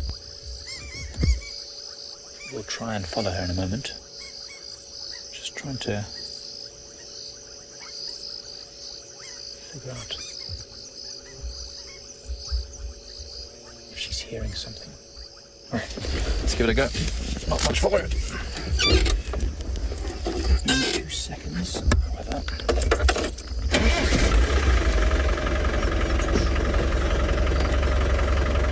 Sort ourselves out here. It was very unexpected. We're not far from home, so we thought maybe we were finished for the evening. It just goes to show that anything can happen in Africa.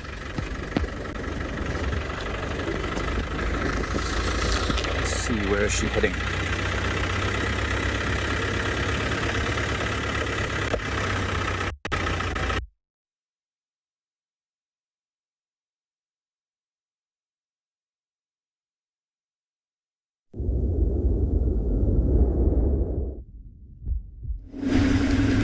How incredible is that to be able to follow a lioness at night?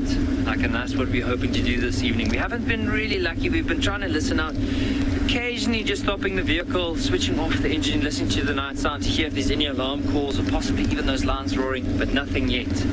Now,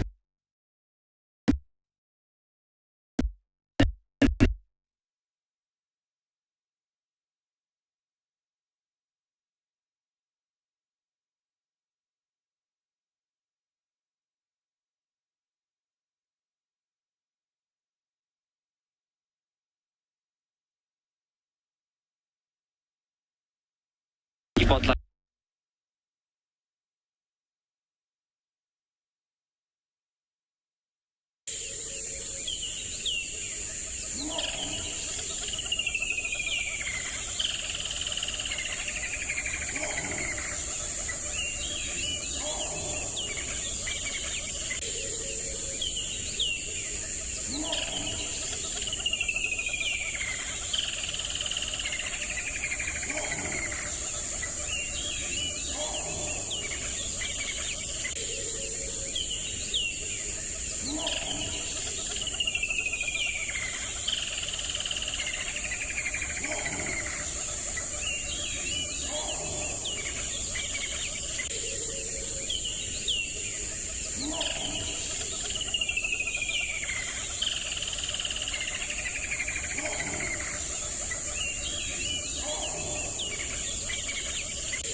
welcome back. Sorry about that, folks. We are just going... Oh, wow! Look at that! It's a little rainbow.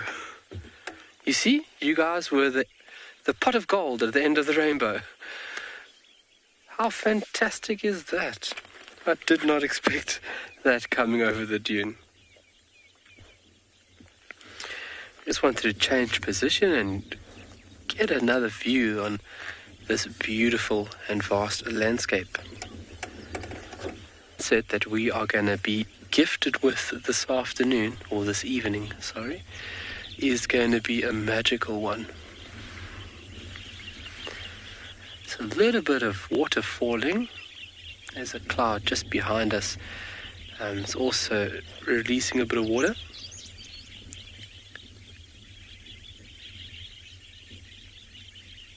But it's so stunning to see it within the mix of the landscape.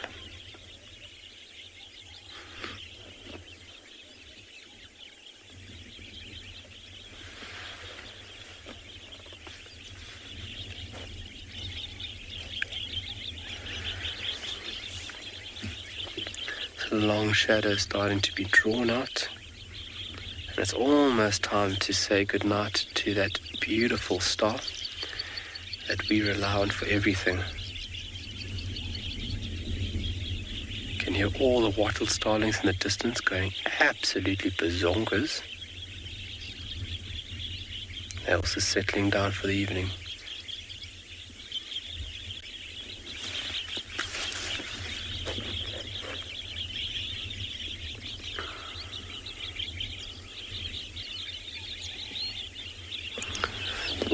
We've been looking for the tracks of this lady, this female cheetah that was in this area, and we have not picked up a single track.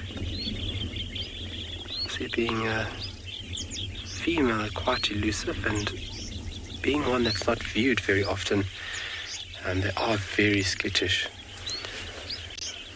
Morgan's going to show us something quite stunning here, just to our right-hand side, our southern side. Look how beautiful the sky is being illuminated. Look at that. Oh. So like we've seen before, clouds really do intensify the sunset. And now with the angle of the sun, that the rays are hitting the bottom ends and illuminating the bottom ends of these clouds. So you can actually see the true shape of them, because the illuminated parts are the lower sections and the darker parts in the middle are parts that go up where the sun isn't reaching or the light isn't touching.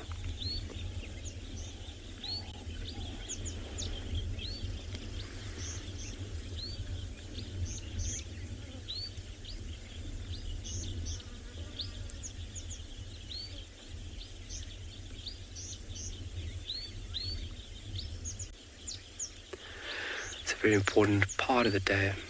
Slow down.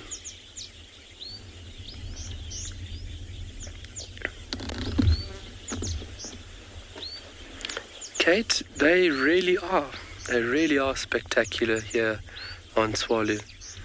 I've been treated to some magical moments with people from all around the world, enjoying a common love, which is nature of all aspects. But then having the time and the luxury to sit up on a dune like this now where we are, and to be together just like we are, is by far is the cherry on top of the cake for me, is my guiding career. Because it's moments like this where you can converse and you're true to who you are, and you're true about who you are. And it's nature that's allowing you to do that. But some really stunning sunsets. You can see already how that color has changed.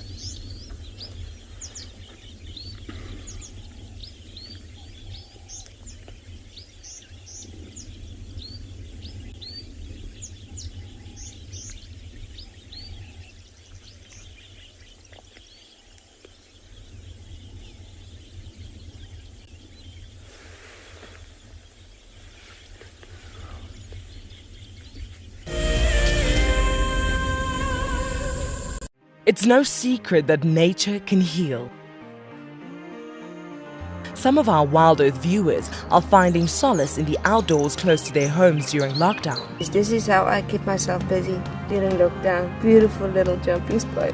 I love walking in the open spaces near my home. Provides a moment of peace in a crazy world. This is my fire escape with some of the birds I get to see. That's what it's like in New York City during lockdown. Being in nature helps me to cope with the challenges of life and helps me to be humble and grateful. It's magical watching everything turn into a winter wonderland as the snow softly falls. Been doing lots of walking, dog walking, outside at parks. This is my Ridgeback Drake. Our little slice of paradise is a provincial park called Hopewell Ross. Connecting with nature is critical to stay positive during these tough times. WildEarth encourages you all to find time to escape to nature. This is a battle of two great carnivores of the African wilderness. Whew. Whoa! You don't want to be under those jaws. Definitely, this round goes to the lion.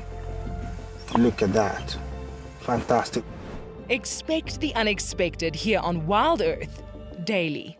Imagine having your own secluded African bush home where you and your friends can enjoy the ultimate safari experience. If you sign up to be a WildEarth explorer, this could become a reality. Tembeta House is located in the heart of Djuma Private Game Reserve, the home of WildEarth.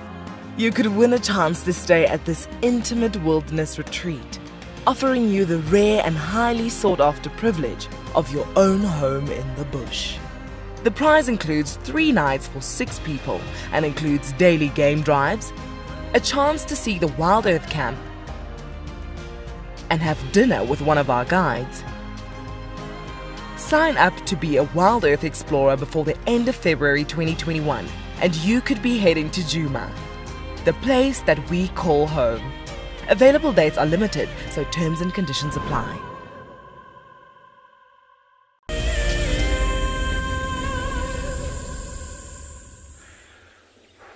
Wow, the sky is on fire. Don't worry everybody, I've got a fire extinguisher. Sorry.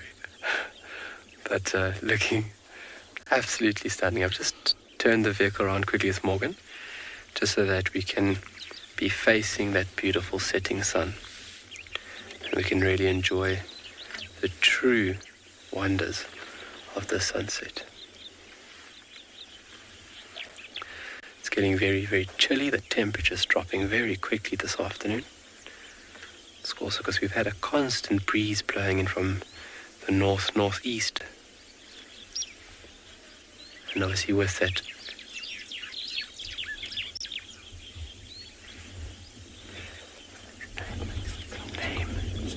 Sam, what makes that color? So Sam, it is because we are spinning and the angle of the sun is starting to change. And where the rays are projecting, where the sun rays are going to, is to the underside of the cloud. And so now that the light is touching and exciting that cloud, that's the beautiful color that we can see. It's from the sunlight's rays, or the light itself, illuminating the underside of these clouds. And clouds really are very pretty when we have a sunset like this. What a great question, Sam.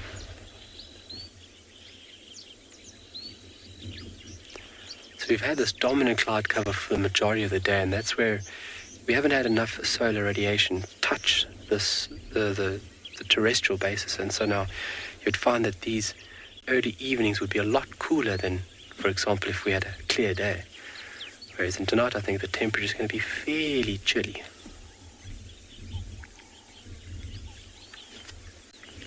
Oh, look in front, look. Cape Fox. Oh, did you see it? Sorry, guys, about the sunset. I just want to go forward. We just have a beautiful little Cape Fox that just crossed the road. Let me just see if I can roll forward for us very quickly.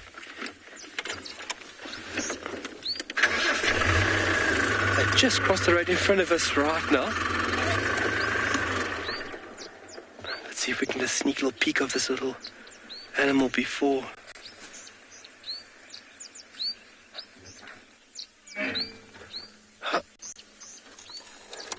Gone. Fleeting glimpse. Worth a shot though. A little Cape fox, as we were enjoying the sunset together, a little Cape fox just darted across the road. Well, it's been absolutely magical sharing this afternoon's sunset safari with you folks, and thank you so much for your time and the questions and the comments. It's been magical. And please be sure to join us tomorrow for our sunrise safari to continue this beautiful journey together. And I mean, how better? We couldn't have it better to end this afternoon's drive.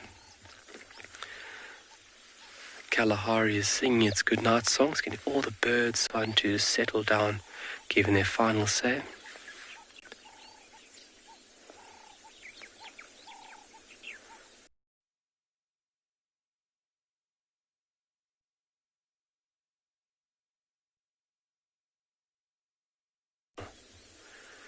And from the top of these dune crests, we have such a beautiful vantage point to see super far west. I mean, that next dune is, or the horizon that you can see over there, that is very, very far.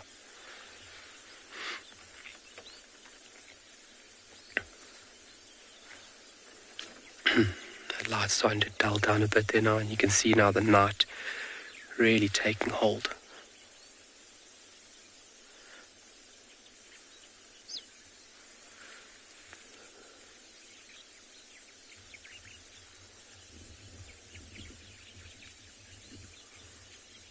Wow.